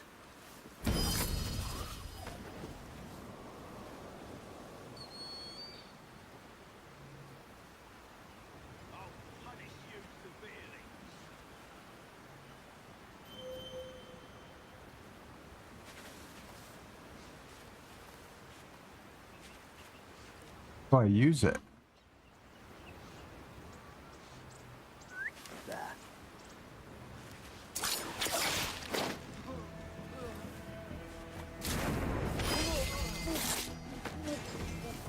You'll have to be quicker.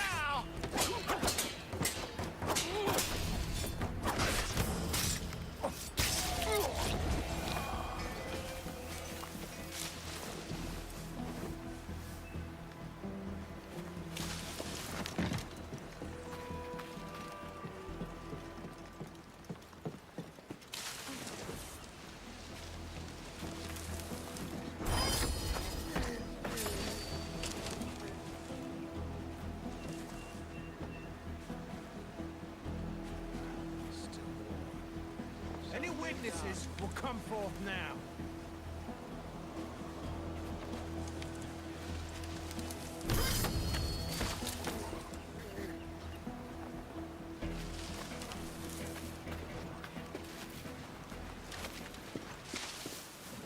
That's Beckford's man.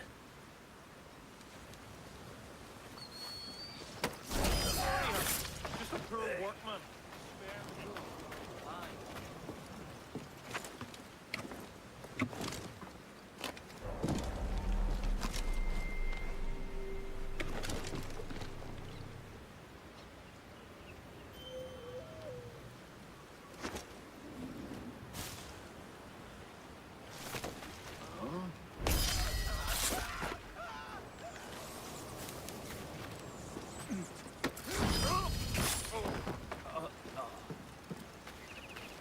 Haul up and unfurl, boys. We're going home.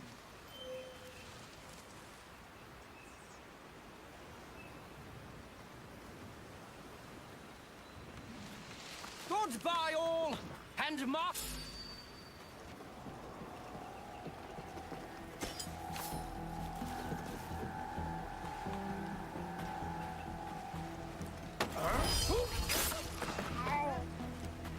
Look here. There's a murderer. He could have something useful on him.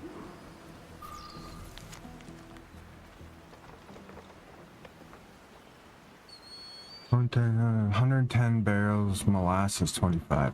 This man was headed for Cat Island.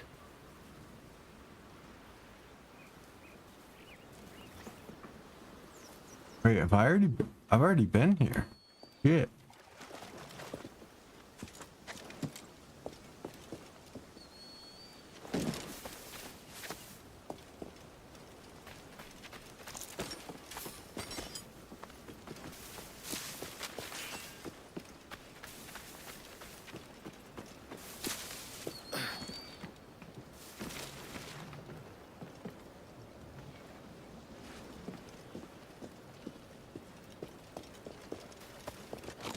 Yeah, I've already got it. Okay.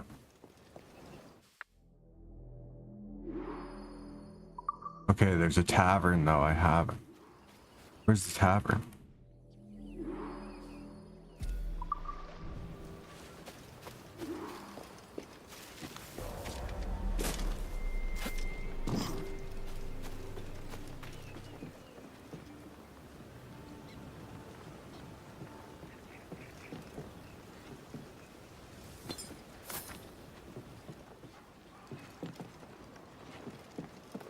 How come I can't talk to anyone?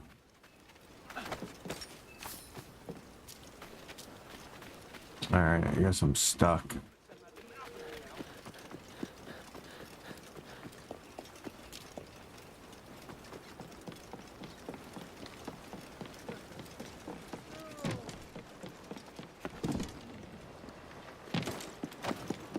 Captain's on deck! Captain, you have the look of a man crafting a bold idea. A look I've seen before. You mark well, Ade. The manifest tells of the Beckford plantation on Cat Island, and all the cargo kept there, and it gave me the idea that I might take these goods off them and sell the lot for a better price than they'd ever ask. Ah, a man of vision. I like this idea. The plantation belongs to a Peter Beckford. The Beckfords in that sugar empire. Aye, the Beckfords and the Draxes. I never worked their plantation, but I know. You work the plantation, no? A modest one, aye. Right there on the boiling. Boiling juice? Something else. Cane juice.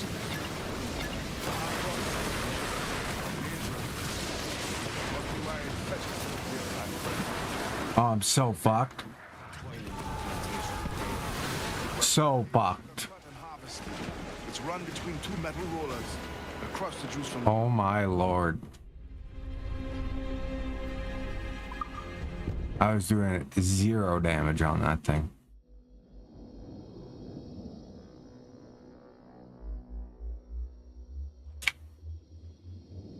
Captain, you have the look of a man crafting a bold idea. A look I've seen before. You mark well, Ade. The manifest tells of the Beckford plantation on Cat Island, and all the cargo kept there. And it gave me the idea that I might take these goods off them and sell the lot for a better price than they'd ever ask.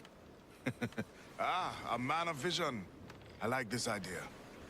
The plantation belongs to a Peter Beckford. Do you know of his family? The Beckfords and their sugar empire. Aye, the Beckfords and the Draxes. I never worked their plantations, but I knew their names from hearing other men curse them. But you worked the plantation, no? A modest one, aye. As a striker in the boiling house. Boiling?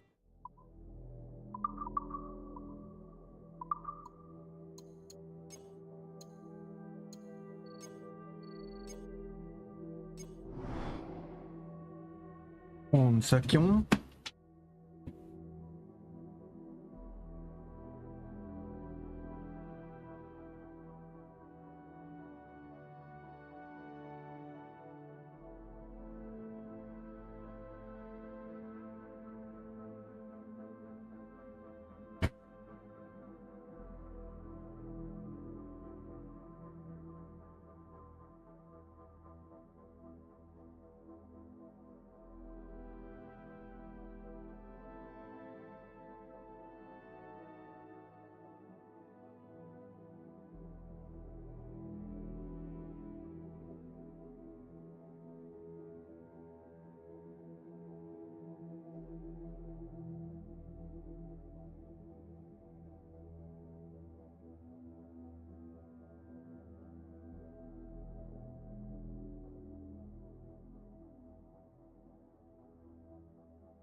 Hey, get out of there.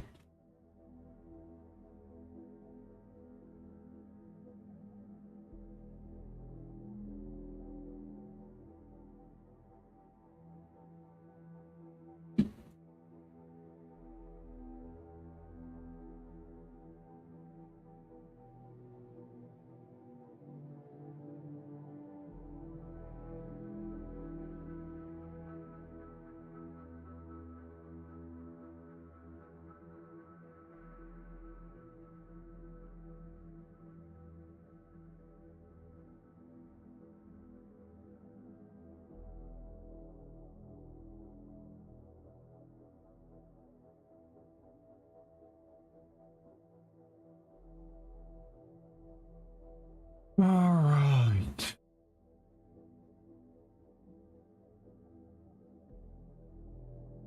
One second. I want to check out the sale.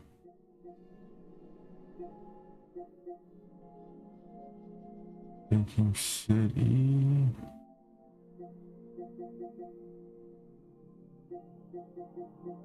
Oh yeah, I have the Batman games too. Bramble.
Hmm.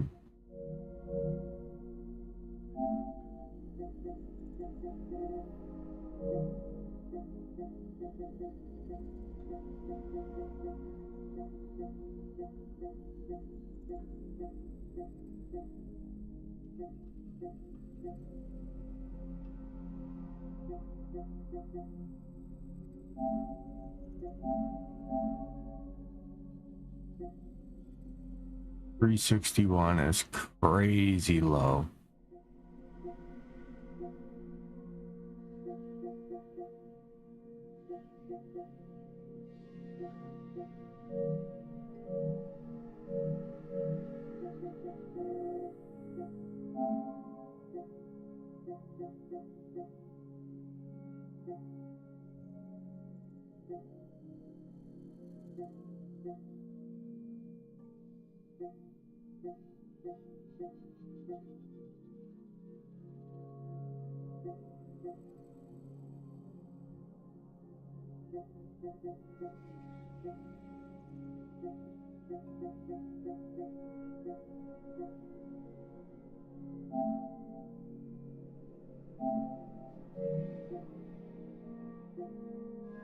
There's a new Moss game?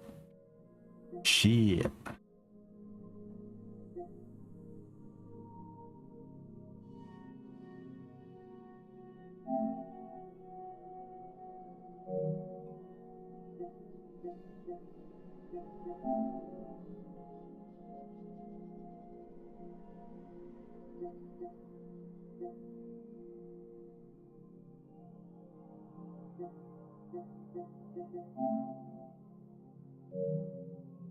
One's trash too.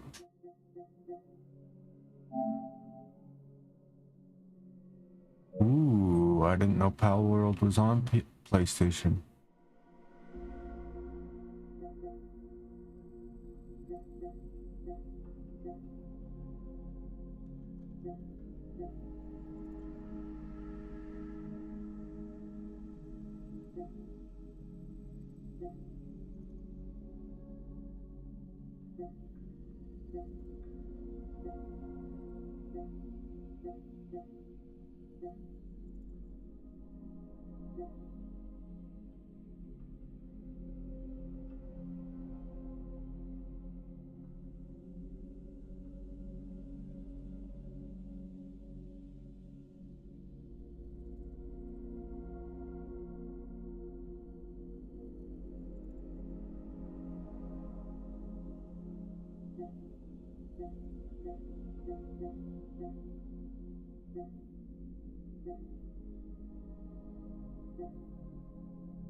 God, I can't wait for Stranger Than Heaven.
Hold my CPU. Alright.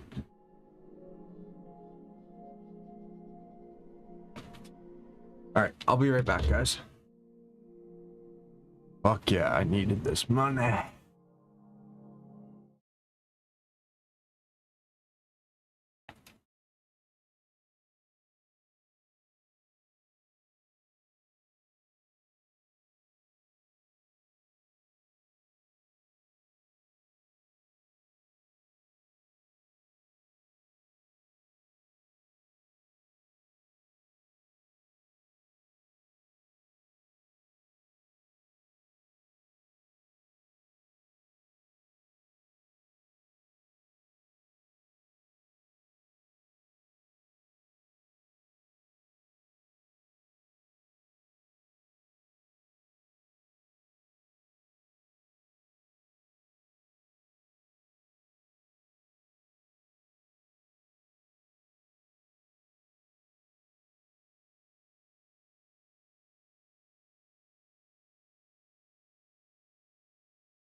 Stop yelling at me.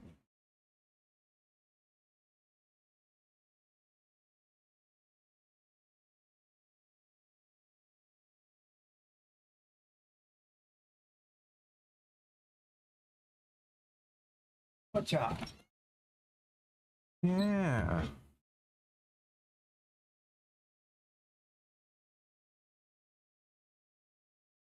All right. A bit of extra money now.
Oh, what just happened? What?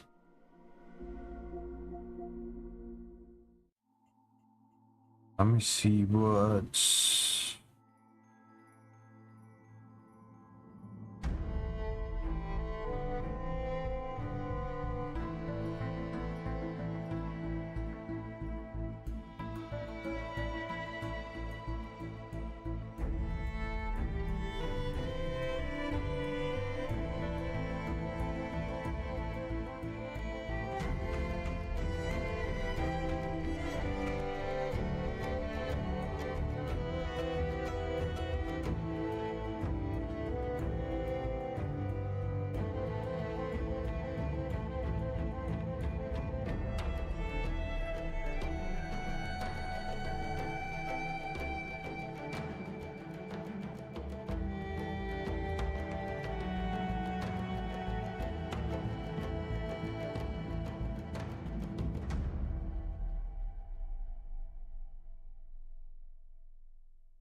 Fuck, what was the...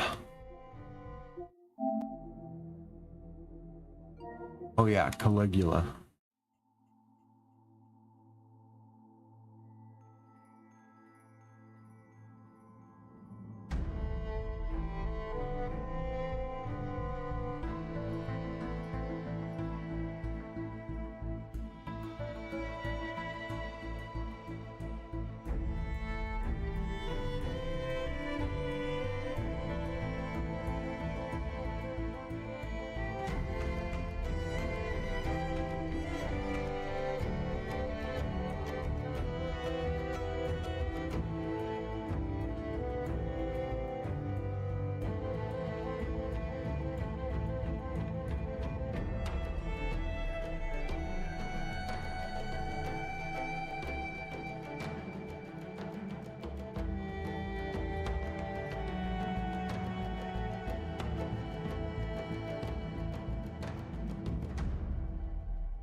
Alright, never mind. Fuck that shit.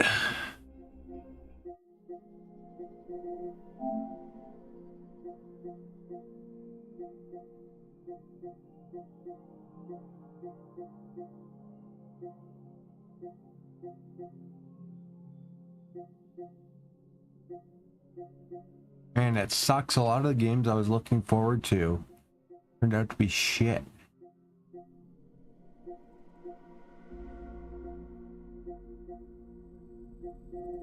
Like Echoes of Ankrad turned out to be shit. Directive 8020 turned out to be shit.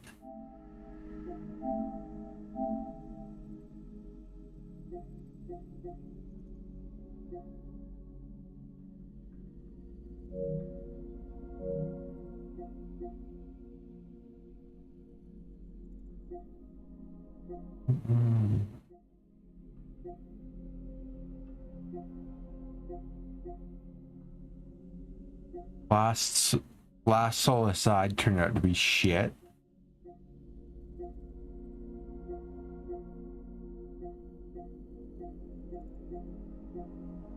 Like, fuck.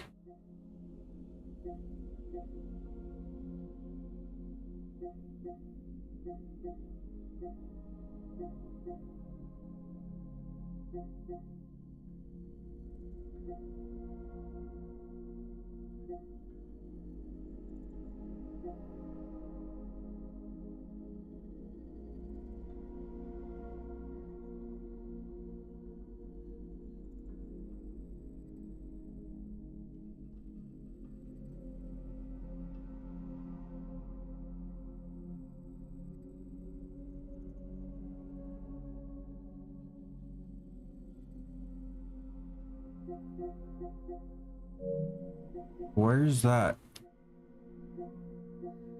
Where's that one game? I've really wanted As Dusk Falls, that's it.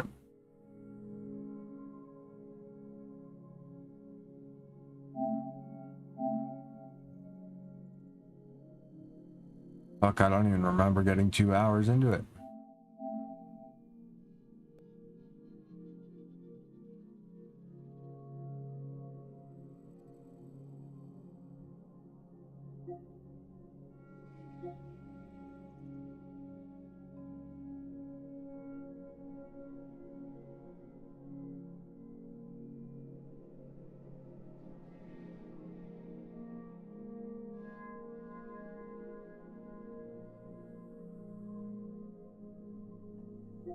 So Arkham Asylum is the first one. Arkham Asylum, then Arkham City, and then Arkham. Oh wait, okay. So we'll keep Arkham Asylum on there.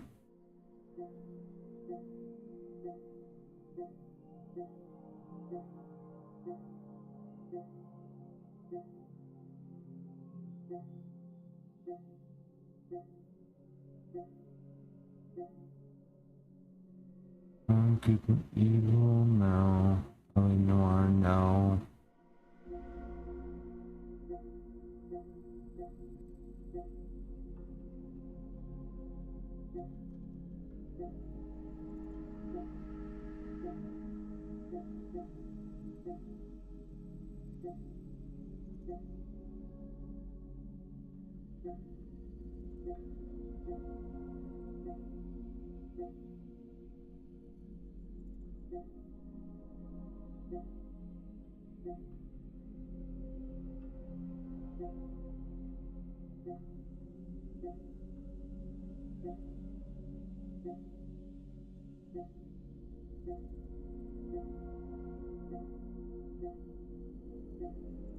Fuck, there's so many good games I have to play.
Yeah, I've also got The Walking Dead.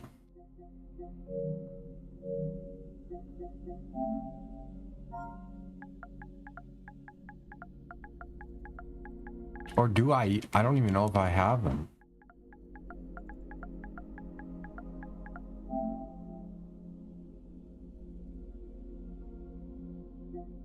I do.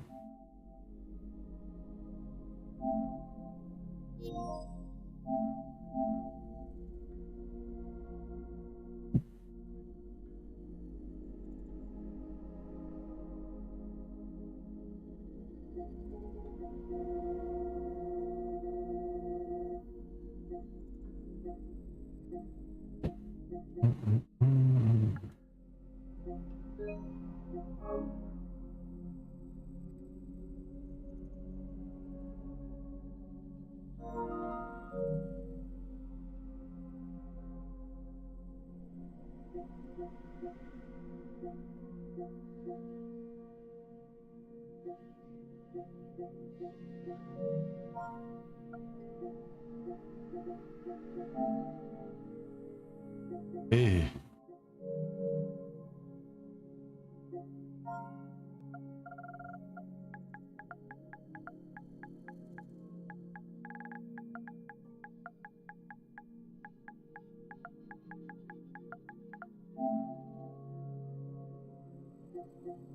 That's the one I was thinking of.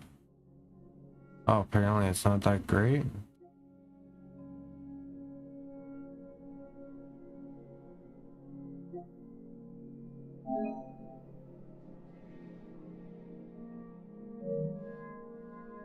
Hmm.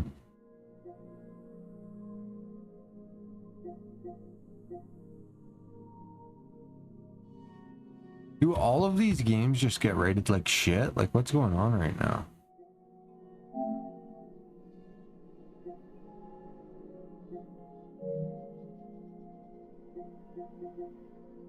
Or are they legitimately just shit?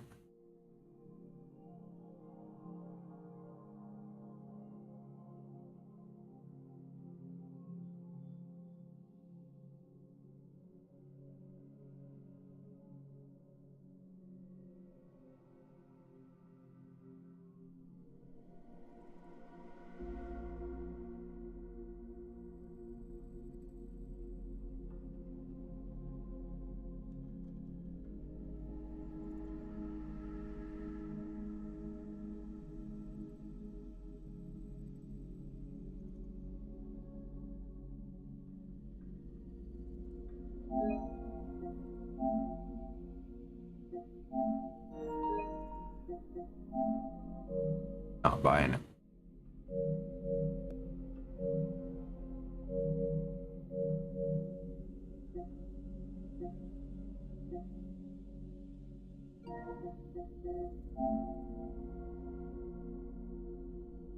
Okay. I'm gonna eat and I'm gonna wait for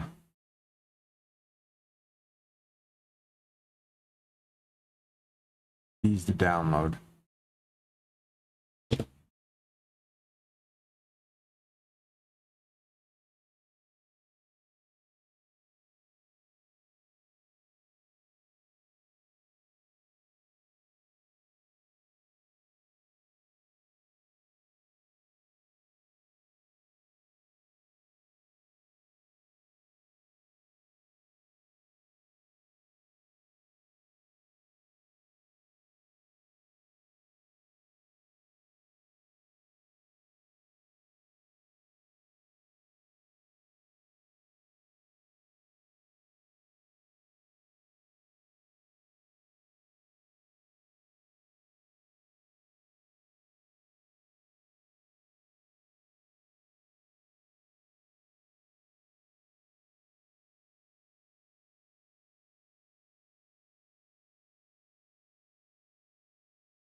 Huh?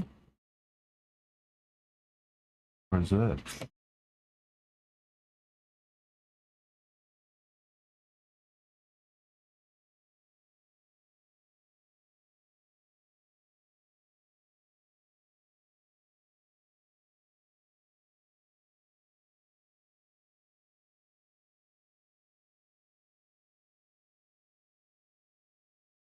Go, yeah, you gotta put headgear on. Hey, you gotta put a couple, and oh, well, you don't have your hand wraps. Hey, you don't have this. And I go, just let me do what I do. And after, you can talk to me and tell me. Not a scratch on me. I don't even know if we got touch. Sheesh. Go.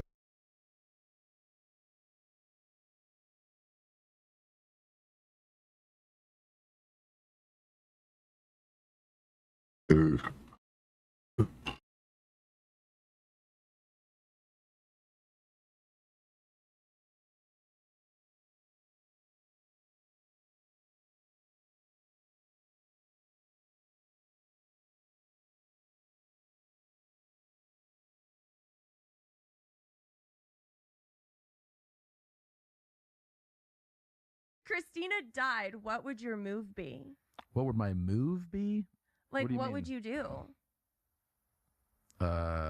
Enjoy my life? I don't know. Like, With your new wife, your second wife? that'd be awesome. Yeah. But I want you to be friends with her. I don't want it to be like weird. You got to be cool with her. Do you feel any pangs of jealousy when I say that stuff? No. Yeah. It's too bad. No. Everybody's happy that you're here. We've all just been elated to have you fill in. I feel so connected. I'm just so happy to be here. Yeah. It's really cool. It is cool, right? Yeah. Yeah. Everyone's saying how cool you are. Should she sit like on my lap? Yeah. We'll be right back in a second.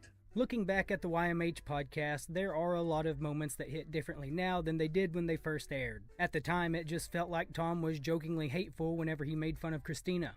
And because she's the cool comic, she rolled with it. She laughed along, so everyone else laughed along too. But as time went on, it progressed from Tom treating her like one of the guys to openly joking about his next wife. Then he started leaning into the whole deviant bit with Bert, openly supporting adult athletes and even talking about sponsoring one to become a social media influencer. Tom always acts like he's just joking, but there's always a little truth in jest, because as the years went on, it became more and more noticeable that the joke wasn't nearly as funny to Christina anymore. It got to the point where Christina could barely keep it together when a guest brought up the idea that Tom constantly being on tour was borderline abusive. You tour like a maniac. I know. Okay, you have 2 kids. How old? Yep. 6 and 4. This is like almost like abusive, right? How much he tours? Yeah. Yeah. It's horrible. Is that an issue? Yeah. You talk about it? Oh, on air on this show, no, but in private, yeah. It's horrible. It's terrible. Why don't you talk about it on there? Yeah. Okay. 4 and 6. You like your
Over here clowning me and shit.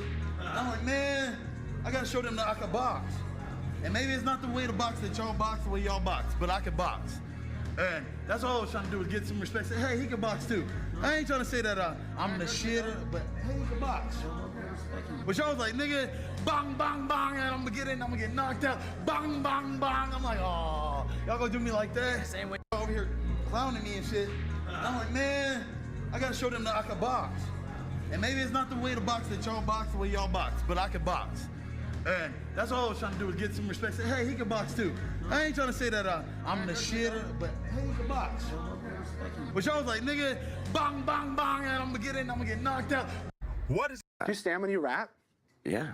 Have you ever sat when you rapped? No, I actually tried it. No, only for videos. I used to only sit when I rapped. Really? Yeah, because... No, it's a real awkward thing. Like, it's a skill you can't. Yeah, it's a skill. I only know like about 2 or 3 people that knows how to do it.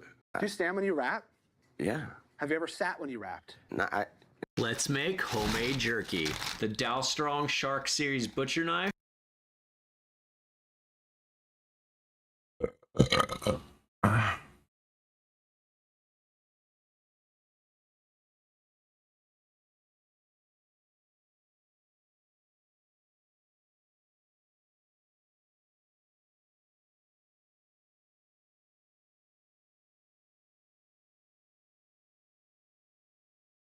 So you get threats for like what specifically do they get upset at? It's literally just saying don't spend your money. It's everything. They don't like that I do roasts, consensual roasts. Like I call a fat bitch a fat bitch. But I had the conversation with her before, and if she didn't want me to, I wouldn't have done that. Because we have a no list where people get to say what they don't want us to talk about, and then I just won't talk about that. But Well, that's very nice of you. It is very nice. That's because we try to run, a moral, consensual show, all that good stuff. But I love to roast people and just call out their features and just dumb shit like that. So people get offended by that, offended on behalf of someone who's not offended in the first place, and then they get very angry. I got a death threat on Twitter yesterday for saying Americans spend too much money on cars. Wow. He said I should that it's crazy that Caleb Hammer is still breathing air, and that he should come up from San Antonio and kill me or something. I don't remember. It was something like that. It's kind of crazy because Americans spend too much money on cars. Maybe he sells cars. Maybe, but objectively we do. Did you check his profile? Is it a real person? It said San Antonio. That's all I know. That's all I know. I'm sure it was like a could be a bot. Second profile. He was responding to it. He was excited. He got his attention. Could be a crazy person. Yeah. Yeah. And we get emails all the time. No, people think I'm evil because they say I don't talk about the issues that led us here in the first place. But it's a personal responsibility show because more people have agency than they're willing to acknowledge. Right. Like we're in the highest disposable income society in the history of human existence. Not everything's perfect. Cost of housing's gone up. Cost of school's gone up. Cost of healthcare's gone up. We can acknowledge those realities. But people have agency. People have agency. The amount of going out to eat among the Generation Z is insane compared to any other generation. And not only that, but now for 25% of their going out to eat multiple times a week is getting food delivered. And that has a 90% markup. 90%. And then they're complaining that they can't afford to pretty much do anything, get a nice apartment or whatnot. But if we're spending like $1,000 a month, which is very normal for a person on my show, going out to eat, you're right. You can't get a apartment of your dreams when $1,000 a month is going to McDonald's and other places. Cooking at home's become like a burden, become a victim complex now. Well, actually, that was another thing that triggered the internet. I kind of agreed with Kevin O'Leary when it said, oh, young people are broke because they spend $28 going out to eat. Well, it's not that specifically only, but it's the death of of 1,000 cuts. And yes, just $28 3 times a week becomes an actual halfway decent retirement fund if you put it in the S&P 500 for a few times a week. That does put off future goals that you have. And the internet went crazy against me. They hated me for suggesting that they shouldn't be able to. They're like, well, how do we eat? Well, groceries, meal prep, meal plan. This is what everyone's done since forever. We live in the best period ever for humans.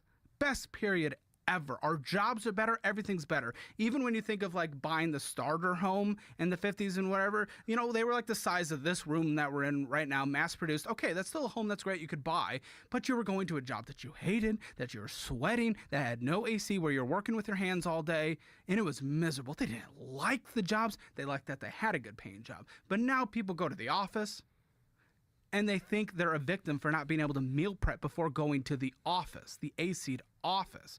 Like, it's hard for me to sympathize with that, especially when I film 3 of them a week. All 100% real people, mostly Gen Z and millennials, who are absolute victims in everything. They are victims in everything. They think if they don't get a 2027 brand new car, instead of a 2025 car, that they're going to die. That all of a sudden cars 2 years ago were the most dangerous things. They have to get a $60,000 to $70,000 car loan at a 20% interest rate, or else their kids will die. You've actually had that conversation? Oh, where they think time. that they're gonna die? No, because the excuses they use is that I wanted a safe car for my kids. That's fine. But is the insinuation that 2024, 2023, 2022 cars would literally go on the highway and blow up? Like, I don't understand. They insist if they don't get a brand new car, that it is not a safe car. That is an argument every time with Americans. The $1.6 trillion or $1.5 trillion in car loan debt. So do you think that's just a lack of education?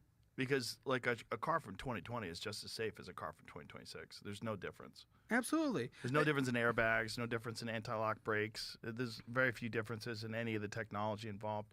In fact, I tell people, especially people that want a nice car, one of the best investments you can get is get an electric car that's about 2 years old. Electric Porsches and electric Audis in particular, fucking nobody wants them, man. Nobody wants the used ones. And they're still great. Oh, yeah. And okay, let's look up an Audi e-tron. Look up a 2023 Audi e-tron. How much does it cost now to buy, and what was it new? I think it's like less than 50%. Yeah. So there's certain cars where you buy them and they're worth as much a couple years later, like a nice BMW or a Porsche. Like you could get an M5, a BMW M5, and then sell it a year or two later and lose very little money, if any. You get a fucking electric car and you try to sell that bitch in a couple of years, like an electric Porsche. Okay, look at this. 2022 Audi e-tron, $25,000. 2023 Audi e-tron, $27,000. Do you know how fucking crazy that is? That is a 2023 amazing car. Those cars are fucking incredible. It's a technological tour de force. They're fast as shit. It's all-wheel drive. It's an SUV, a premium plus quattro, $27,000. It only has 37,000 miles on it. Those things don't have engines, like a combustion engine. Yeah. They don't have nearly the kind of maintenance that a regular car does. You don't have to change the oil. You just plug that bitch in. You have a fucking amazing car. Yeah, the battery range is not the longest. That's the excuse they use. 226 miles is plenty for you to get to work and get home. Thank you. And go out to dinner, and you can plug that bitch in. I have a Tesla, and it has like... It's a Model S. What does the Model S have? 340? I can understand this argument that this person might not have anywhere then to charge it unless That's it's an issue. at their That's work. so easy to get in your house now. Yeah, but if you live in an apartment, apartment, that's totally it's fair. not easy at all. Yeah, and if you go to one of those charging stations, you're very vulnerable. If I was a chick, I'd never get an electric You car have to do that if every I didn't have a single day. house. You have to do it every single day. Every day. Versus Fair enough. like gas Every day. station once That's every true. 10 days or something. And like, how long does it take I to don't know. charge up Yeah. one of those bitches? 30 to 45 minutes. So you'd have to 30, 40 minutes every day. Yeah. That's fair enough. That's fair. For the but you're apartment getting livers. a fucking bitchin' car for 27 grand. And more apartment complexes are installing those charging stations anyway, that you can just leave your car in overnight. I live in one and you can never actually get to the thing. Oh. Why is it? 'Cause People someone's fucking always in get there? to it and they never move their fucking car. Oh, they fair. keep it plugged And in. I don't know these whose it is. You can go cunts. call them and yeah. Flatten their tires. Don't do that. I'm just kidding. But I try to think of And options, they're right? broken too. Because there's even the options of the place you work might have one. Right outside my building, there's where we film is multiple car charging places. Park in, you go to work. So I'm not saying everyone can do it, but if you can there's do options. it, it's a great option. But even And- still, you can get used gas cars for relatively similar. Right. But they will defend to the death on my show having to get a $60,000 large SUV at an insane interest rate for an 8.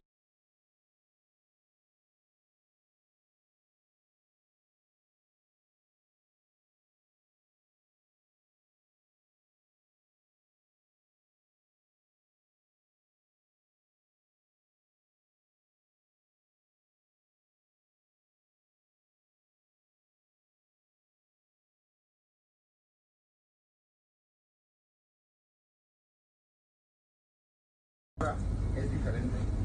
Vale, ya la gano. No, número de cuenta, ¿dónde está la caja fuerte?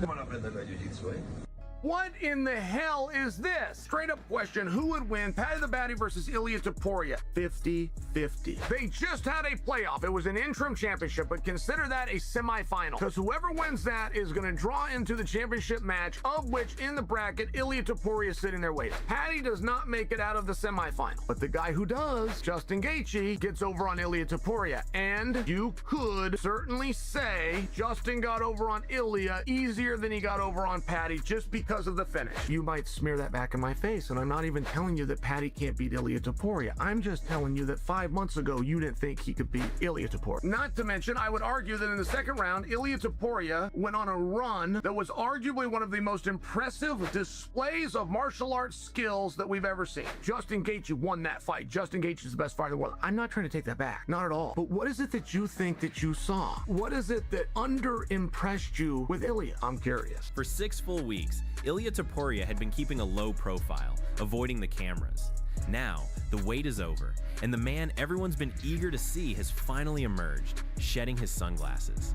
We're getting our first proper look at Ilya Topuria, also known as El Matador, since his encounter with Justin Gaethje, and surprisingly, the outcome isn't as severe as some had anticipated. He has shared the first ever selfie since he has come back from the Justin Gaethje fight, and not gonna lie, it's getting embarrassing at this point. I love my boy, don't get me wrong, but we're getting daily and weekly updates of his face. How bad a fighter has to get beaten for us to get daily and weekly updates of his face. This was one of the most embarrassing things I've ever had to deal with as a fan. However, getting daily to weekly updates of this guy. Oh, look, he looks healthy. Okay, I get it. I was in with it too, but come on. Love that he's in good spirits. I love that Ilya Topuria is looking better and better. He's getting... Justin Gaethje has already dismissed the notion of an immediate rematch. He made it unequivocally clear that he believes Ilya Topuria has not earned such a return bout.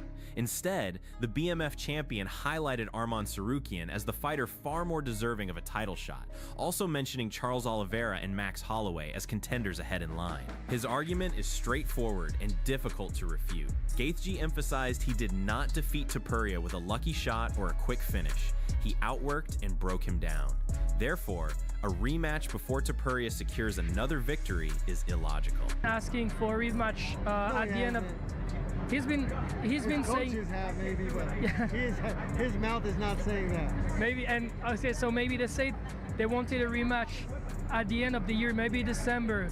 Could we be confident about the Justin Gaethje rematch versus Ilya in December? No. No. You're not coming back at the end of the year? He's not fighting me next. He's not fighting me next. Why would he fight me next? Arman deserves it way more than him. And then a couple fights are gonna happen between now and then.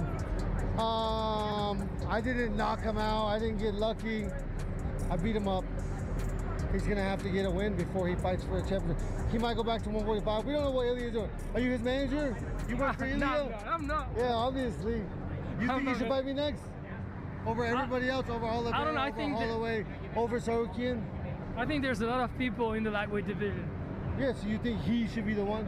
No, I just wanted your reaction because he said he wanted a rematch. A hard time. No. He didn't say he wanted a rematch. If I hear him say it with use his mouth and say I want a rematch, I'll be very... Next, we consider a fight the internet has clamored for years. Ilya Topuria versus Paddy Pimblett. Their rivalry ignited in 2022 when Topuria confronted Pimblett in a hotel over tweets he claimed were anti-Georgian, and the bad blood has been simmering ever since. Paddy Pimblett, now 31, has experienced a roller coaster year. He was thoroughly outclassed by Justin Gaethje in January during an interim title fight, marking his first loss in the promotion. However, he bounced back strong in July, choking out Benoit Saint-Denis in under 60 seconds. With both fighters carrying fresh Gaethje scar tissue and years of animosity, this is a matchup that practically books itself. Why do you dislike him so much? Because he's fake. He's so fake, lad. Everything's just orchestrated. Seen him behind the scenes, lad. He's the fakest person. Oh, you've seen him behind the scenes, and he's not that Ilya Topuria? Fake, lad. He's an actor. That's so funny. So you found a lot of joy in that? Yeah, I celebrated watching Justin win. You know what I mean? I did. Meanwhile, a new name has officially entered the discussion. Magomed Zainukov made his striking debut at Fight Night 282 in Abu Dhabi, delivering on the high expectations. he secured a dominant decision victory over Damian Rizhapeki. Immediately after, with Daniel Cormier holding the microphone, Zainukov wasted no time calling out Ilya Topuria. Ilya Topuria, привет! Hey, Ilya Topuria! Я должен был оправдать эти надежды, потому что было много сказано со стороны моего оппонента. Он говорил, что он с команды Гейджи, Тапури, а они не знают, что мы с командой Хаиба Нурмагомедов, школа Абдулманапа Нурмагомедов. Разницы нету с кем драться, любого жду. Hey, I just wanted to make sure that I come out here and do my work because he was saying a lot of things before the fight. He was saying that he was from the team of Ilya Topuria. Well, guess what? I'm from the team of Nurmagomedovs. I come from the school of Abdulmanap Nurmagomedov. We do not care who we fight. We'll take everyone on.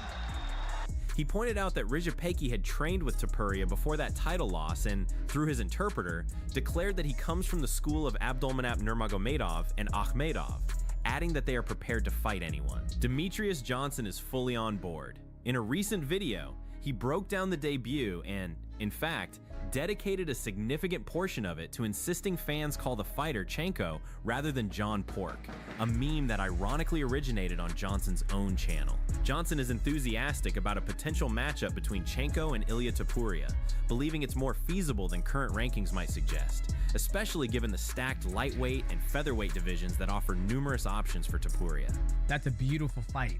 A beautiful fight. I would love... You know, it's kind of interesting where, you know, you have Ilya Topuria, he just lost to Justin Gaethje, and there's a lot of great matchups in 155 and 145 for Ilya Topuria, and I would love to see this matchup between Chenko versus Ilya Topuria. Another significant question surrounding Justin Gaethje's future is whether he will continue fighting. According to JD Vance, Justin Gaethje's mother stated that her son is likely done with fighting. Gaethje himself has remained silent on the matter. However, UFC legend Georges St. Pierre offers a contrasting view. He advises Justin Gaethje to retire now, prioritize his health, and enjoy a long life with his family, arguing that nothing can top the achievement of headlining the White House. St. Pierre's one exception to this advice is a potential bout against Conor McGregor. Georges St. Pierre suggested Gaethje sit out for a year or 18 months, maintain his sharpness, and wait for Conor McGregor to fully recover from his ankle injury. This would set up a high-profile money fight with potentially less long-term risk for Gaethje. But if I would be Justin Gaethje, I think you might not like my answer, but I would maybe retire now. What else that he wants to accomplish? What could be bigger than this? What he just did at the White House and everything. And there's one thing that could make me come back. Conor McGregor. Maybe in a year and a half, Conor might come back and he's a big star. And, you know, he's not going to be on top of his game. He's going to be, you know, like older. And Justin, you know, at some point, he's going to be, you know, we all have a prime age. You know, he's getting older a little bit. GSP also touched on Makhachev against Ian Gary, calling Makhachev a stylistic nightmare and the best fighter on the planet, while admitting Gary's frame, striking, and grappling give him a real path if he keeps it standing and uses that reach. If someone gave you $10,000 right now to bet on that fight, where are you putting it? I think the odds, because of the style, favors Makhachev probably. You know, stylistically, he's a freaking nightmare to fight for anyone. He's, I think, right now the best pound for pound on the planet. But Ian Gary definitely has all the chance also on his side to do it. He's a very good striker. He's very long. He's great grappling, a great grappler as well. But he need, I think, to find a way to keep the fight standing, you know, like, and to use his style to his own advantage. While many fans have started doubting Ilya Topuria, Chael Sonnen thinks they've completely forgotten just how dangerous he really is. Here's what he had to say. I saw a guy with 2 broken eye sockets that can't see a target that tells his brother, send me in. That's what I saw. And I also saw that the #1 thing that costs anybody in this sport is fatigue. And Ilya had been out for a year, not to mention lost his gym. I mean, these things matter, right? These things just make sense. Not to mention, I would argue that in the second round, Ilia Topuria went on a run that was arguably one of the most impressive displays of martial arts skills that we've ever seen. I do not exaggerate. Sean O'Malley says, and is right, if you rewatch that fight, that if Ilia Topuria, when he put Justin down with those body shots, would have Mark hunted it, would have turned and walked away, because of the paralyzation that body shots cause, Justin would not have been able to move. He was paralyzed trying to get his faculties back, and the only reason he recaptured them is because Ilia chose to chase him to the ground as opposed to do the walk-off. Now, I get the games aren't played this way and you don't get to just run it back. Justin Gaethje won that fight. Justin Gaethje is the best fighter in the world. I'm not trying to take that back. Not at all. But what is it that you...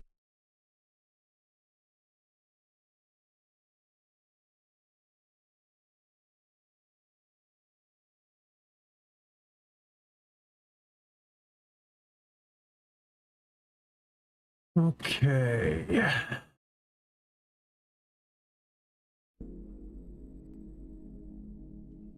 We done.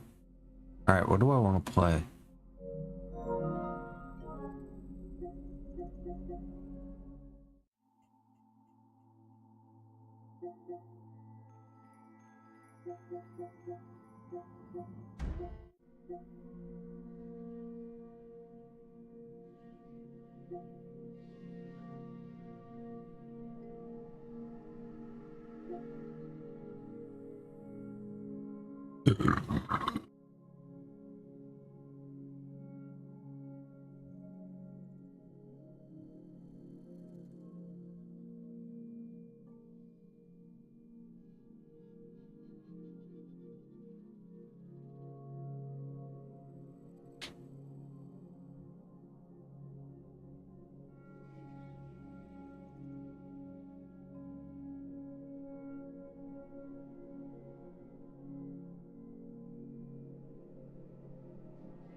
We do The Walking Dead, or should we do As Dusk Falls?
That does anything.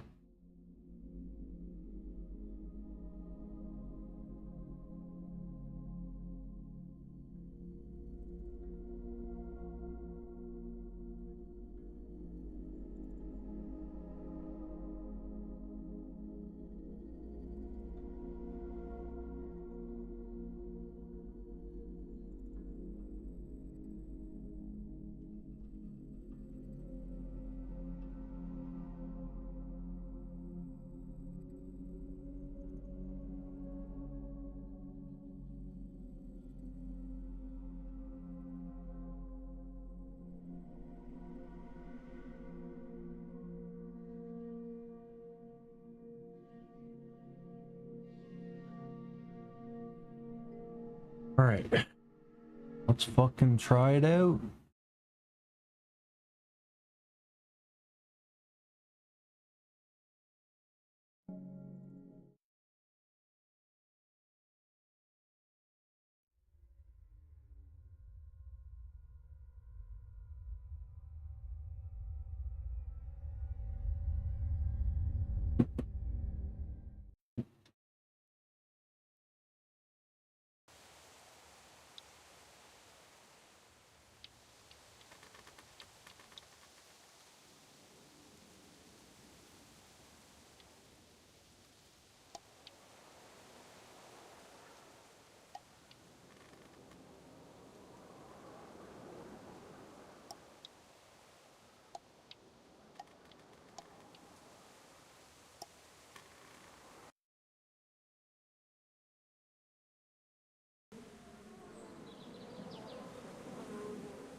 Oh, fuck.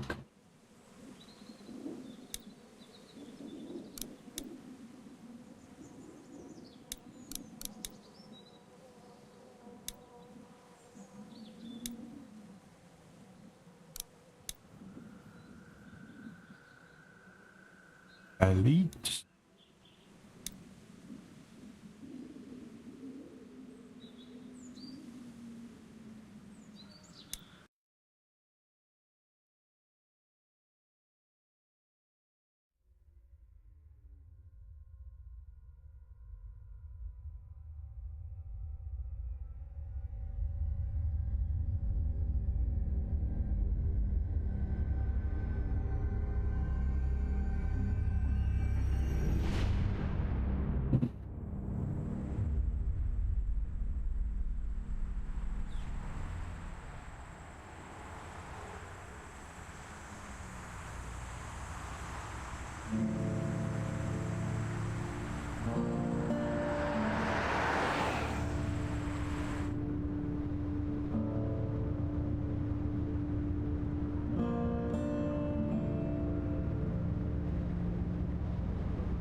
Well, I reckon you didn't do it then. Does it really matter? Nah, not much. You know, I've driven a bunch of fellas down to this prison. Lord knows how many.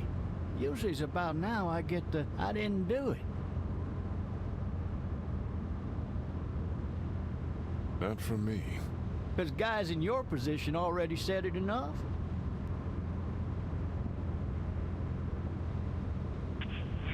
Looks like a 1091E near Peak 3 exit 285. All cars asked to keep on the lookout for I followed your case a little bit, you being a Macon boy and all. What do you think? I'm just glad I chose law and not order. Big messy trial like that, even if you was innocent, a lot of what happened can't ever be undone.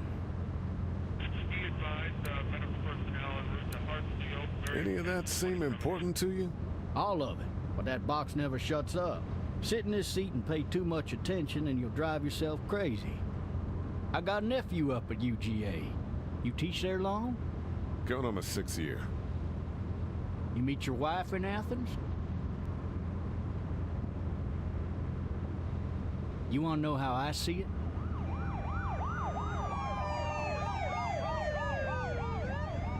Sure.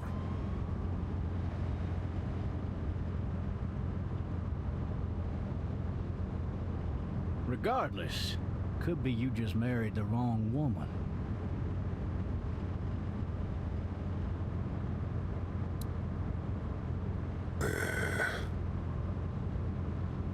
Riot in progress. All officers are available for incoming 217. Rolling calls to dispatch. You'll have to learn to stop worrying about things you can't control.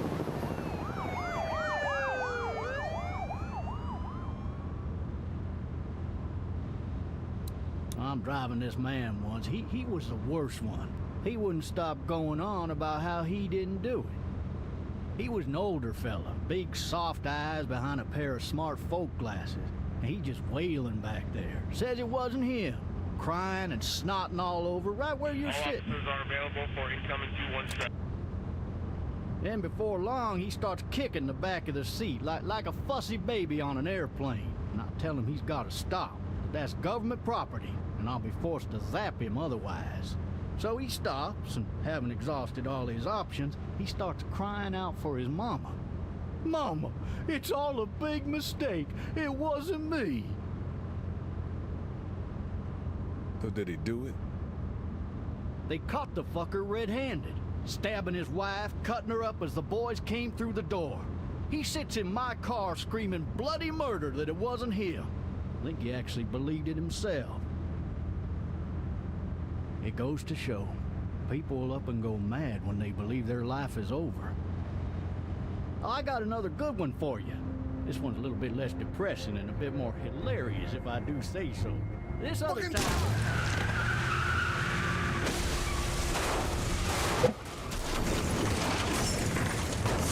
Jesus.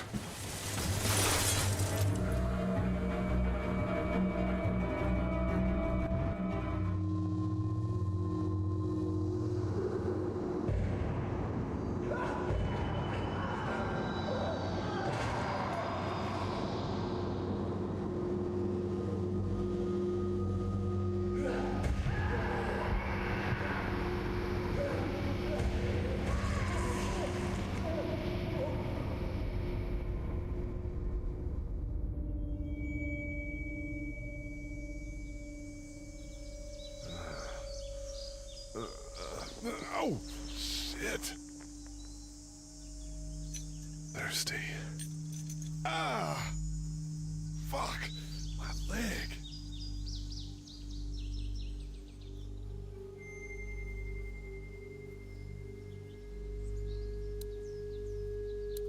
Hey! Hey, officer! Are you all right? I'm still cuffed back here. Officer? Oh, that doesn't look good. He wasn't ejected from the car. Why the hell did he have his gun out? Maybe it was tossed from the car during the wreck.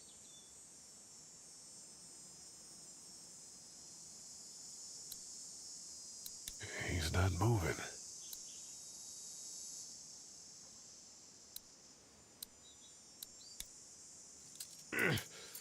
Damn it.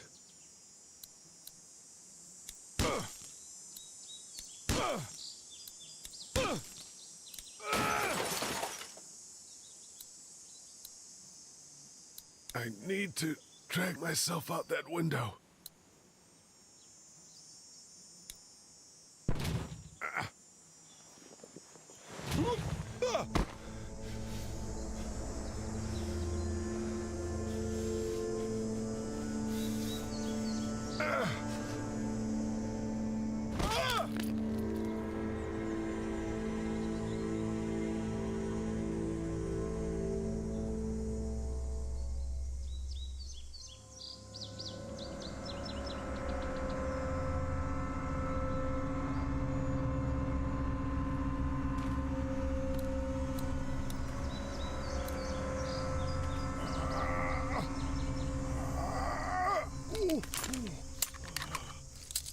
Looks empty.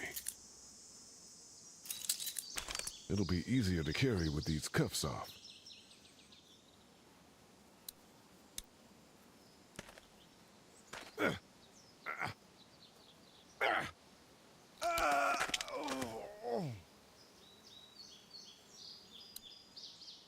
Officer?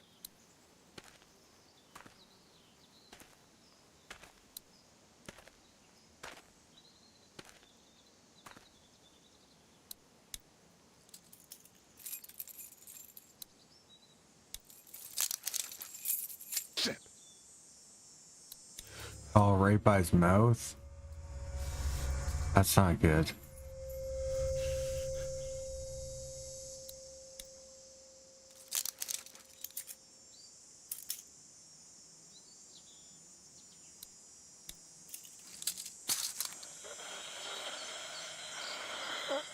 Officer? Jesus Christ. Holy shit!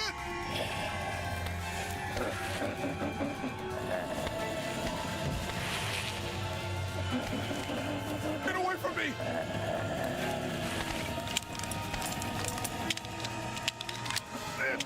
Oh, you fucking idiot.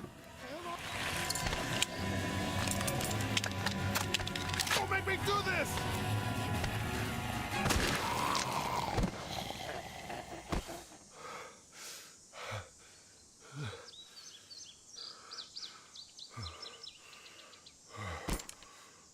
Man. Help! Go get someone! There's been a shooting!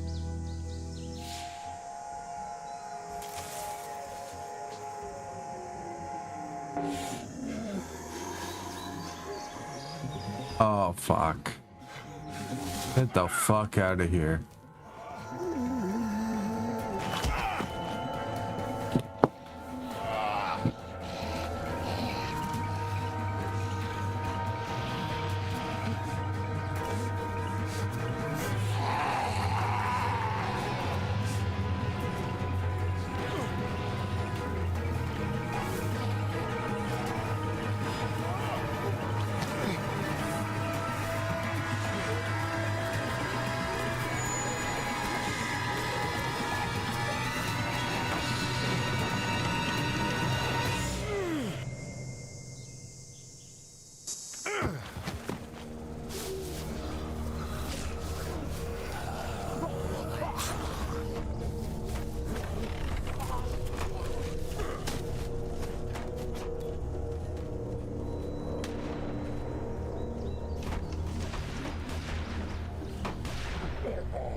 Hello? Anybody?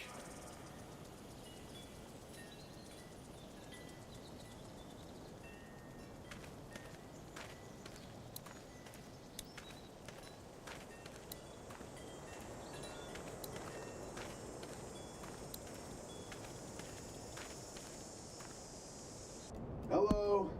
Anybody home? I need a little help.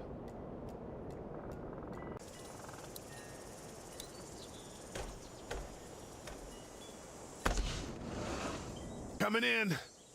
Don't shoot, okay?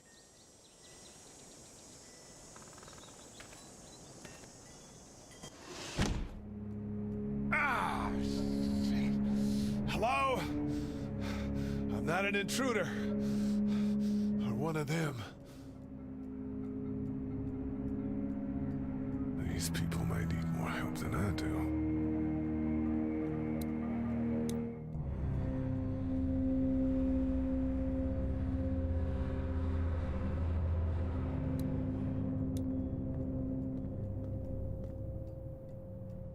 It's fake. Damn.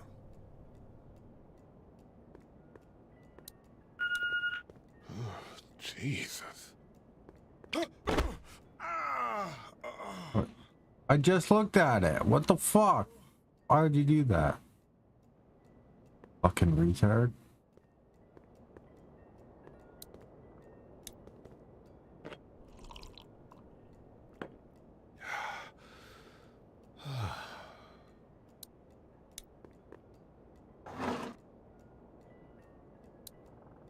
This place has been ransacked.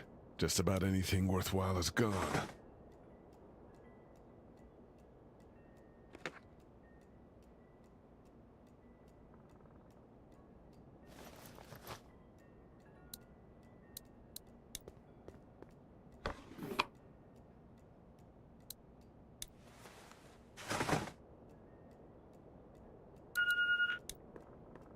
What's that beeping?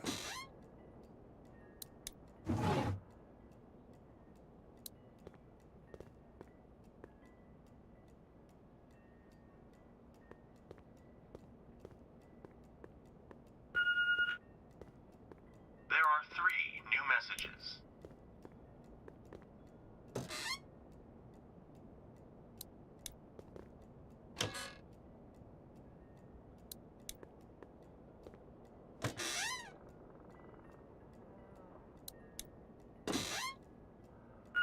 Absolutely nothing, eh?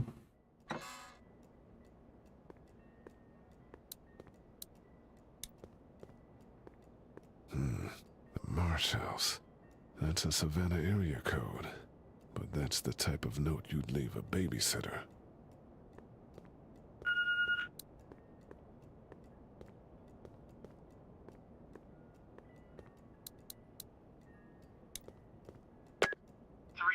Messages. Message 1, left at 5:43 p.m. Hey, Sandra, this is Diana. We're still in Savannah. Ed had a little incident with some crazy guy near the hotel, so we had to get him back to the ER and have it checked out. Anyway, he's not feeling well enough to drive back tonight, so we're staying an extra day. Thanks so much for looking after Clementine, and I promise we'll be back in time before your spring break. Message 2, left at 11:19 p.m. Oh my God, finally. I don't know if you tried to reach us. All the calls are getting dropped. They're not letting us leave and aren't telling us anything about Atlanta. Please, just leave the city and take Clementine with you back to Murrieta. I've got to get back to the hospital. Please let me know that you're safe. Message 3, left at 6:51 a.m. Clementine, baby. If you can hear this, call the police. That's 911. We love you. We love you.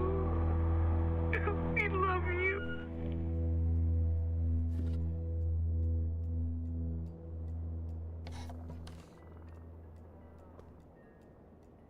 Daddy? Huh? Hello? You need to be quiet.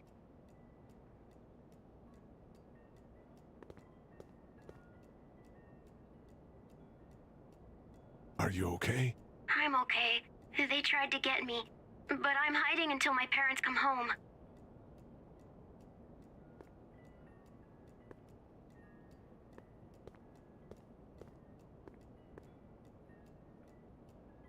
What's your name? I'm Clementine. This is my house. Hi, Clementine. I'm Lee. Where are your parents? They took a trip and left me with Sandra. They're in Savannah, I think. Where the boats are? Are you safe? I'm outside in my treehouse. They can't get in. That's smart. See? Can you see me? I can see you through the window.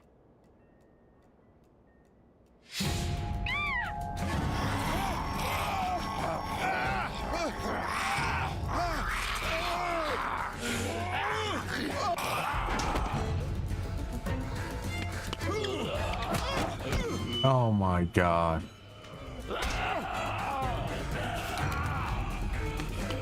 Dude just almost killed himself.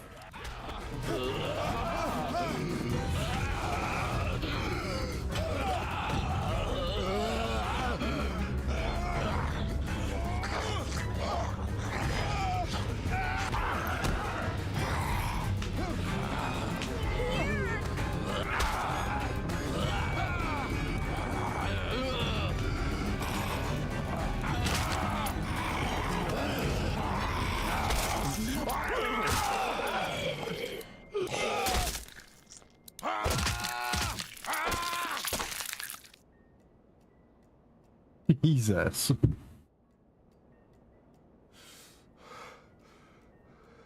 Man. Hi there.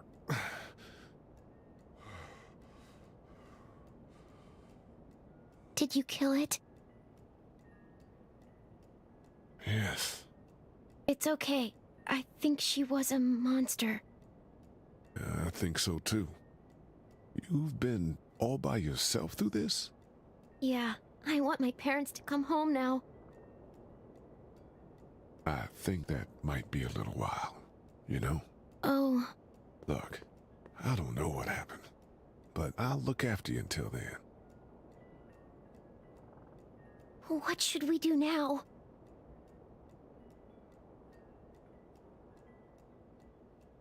We need to get out of this neighborhood. It's not safe. We're less likely to be seen if we move at night. My parents might come home. We won't go far. We'll try to find shelter and come back here with others. That sounds good. We can hide in my treehouse until then. It'll be a tough climb with this leg, but that's a good idea. Let's go. Stay close to me.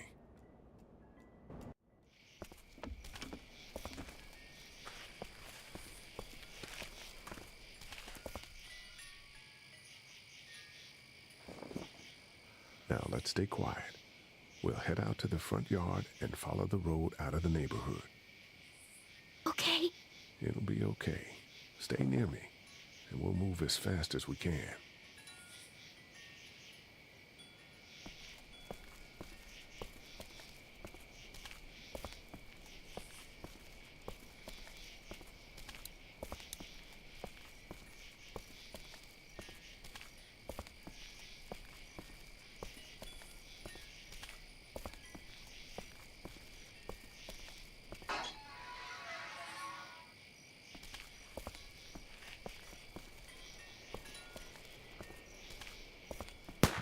I found the bastard! Are we going to die? No, I'm sure we're fine. Stay down! Georgia State Patrol! Dude, he won't listen to that. We're friendly. There's a little girl here.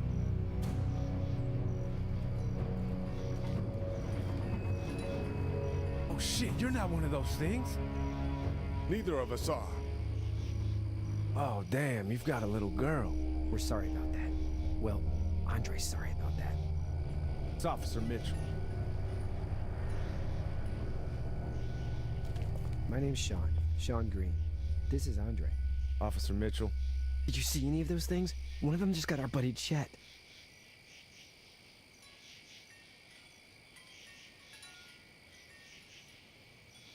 I just saw a girl inside that house. Nah, it wasn't him. Oh shit, you hurt your leg pretty bad. Look, help us find the thing that got our buddy, and we'll take you and your daughter down to my dad's farm to safety. He should be able to fix your leg up too. I'm not her dad. I'm her babysitter. Her parents are out of town. Whoever you are, let's get a move on. We just were... Oh shit, it's Chet. Let's go, get to my car. Go!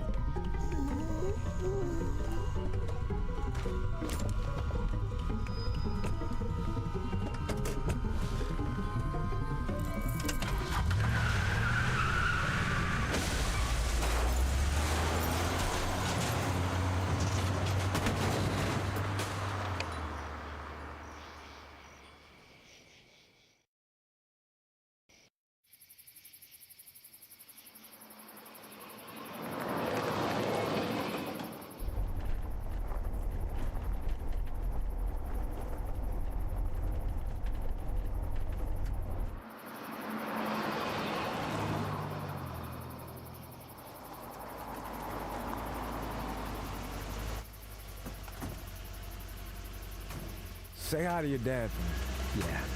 I'm sorry, Sean. Chet was a good dude. One of the best. Take care of you two.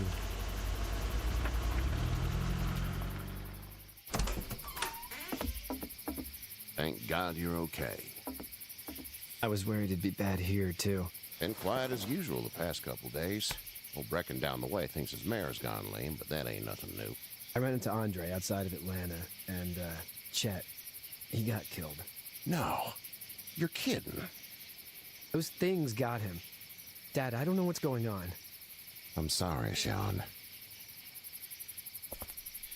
You've brought a couple guests. Your boy's a lifesaver. Glad he could be a help to somebody. So it's just you and your daughter, then? Oh, not his daughter. He's the babysitter. Honey, do you know this man? Yes. Okay, then. Well, looks like you hurt your leg pretty bad there. Yeah, it's not doing so good. I can help you out. Run on in and check on your sister. Oh, hello. Get up on the porch and I'll go see what I have. What are you doing, huh?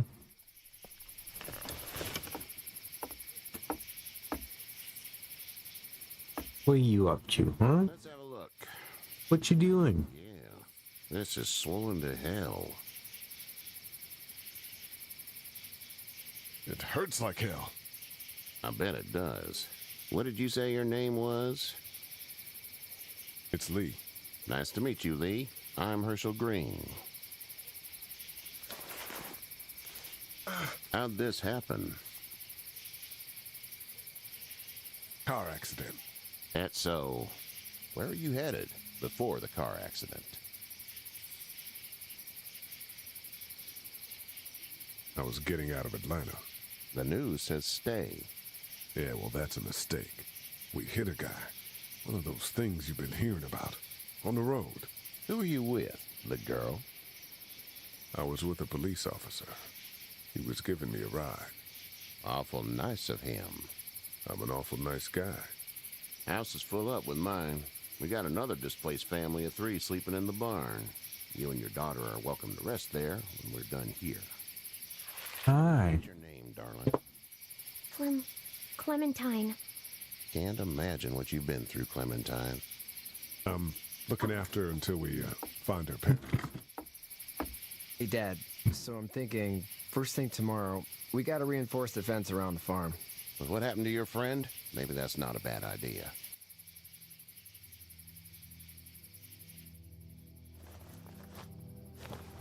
Stop licking. Come on. Smells like... Shit. I'm sorry. I shouldn't talk like that. That was a swear. I missed my mom and dad. I bet, Clem. How far is Savannah? Pretty far. Oh, okay.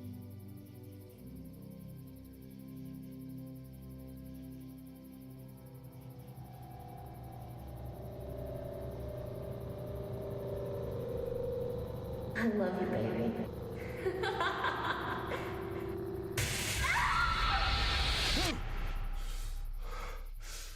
Stop licking my hand. Stop licking it. Enough of that.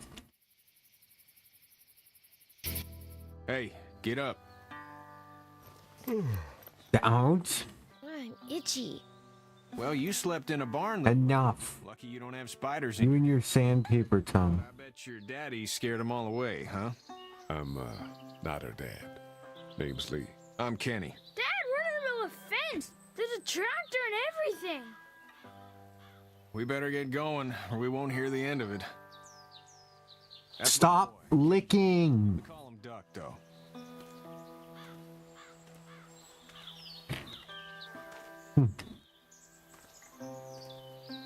Enough. The word is you were on your way to Macon. My family's from there. Well, Macon's on the way, and personally, I'd appreciate the company of a guy who can knock a couple of heads together if he has to. Sure, we'll tag along. It's a plan, then. Honey, Duck, this is Lee. And, what's the girl's name? Clementine. Clementine. That is a very pretty name. Thanks. Well, we should get to work. We've all seen what those things can do out there, so the faster we get this fence up, the better. I want to build build a fence. It looks like Sid from Toy Story. You can sit on the tractor and yell at me whenever I take a water break. On the tractor? Cool! Chuck and I will hop to it. I can keep an eye on your little girl here on the porch. We can visit.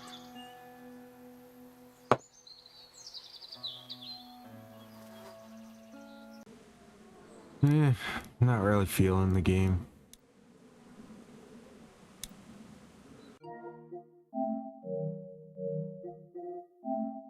I don't know what I want to do.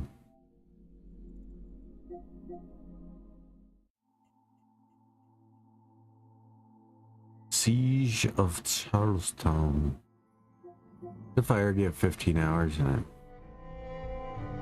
5:30.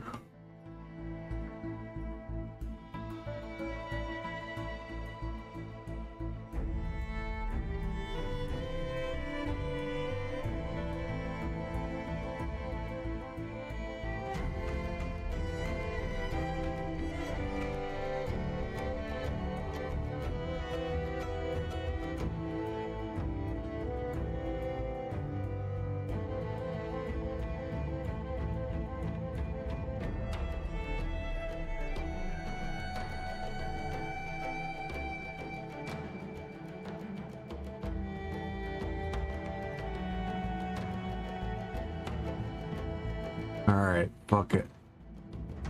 I'm getting off. Got some sleep before work tomorrow. If I get a text about work, I'll be back on. Then I'll stay up late.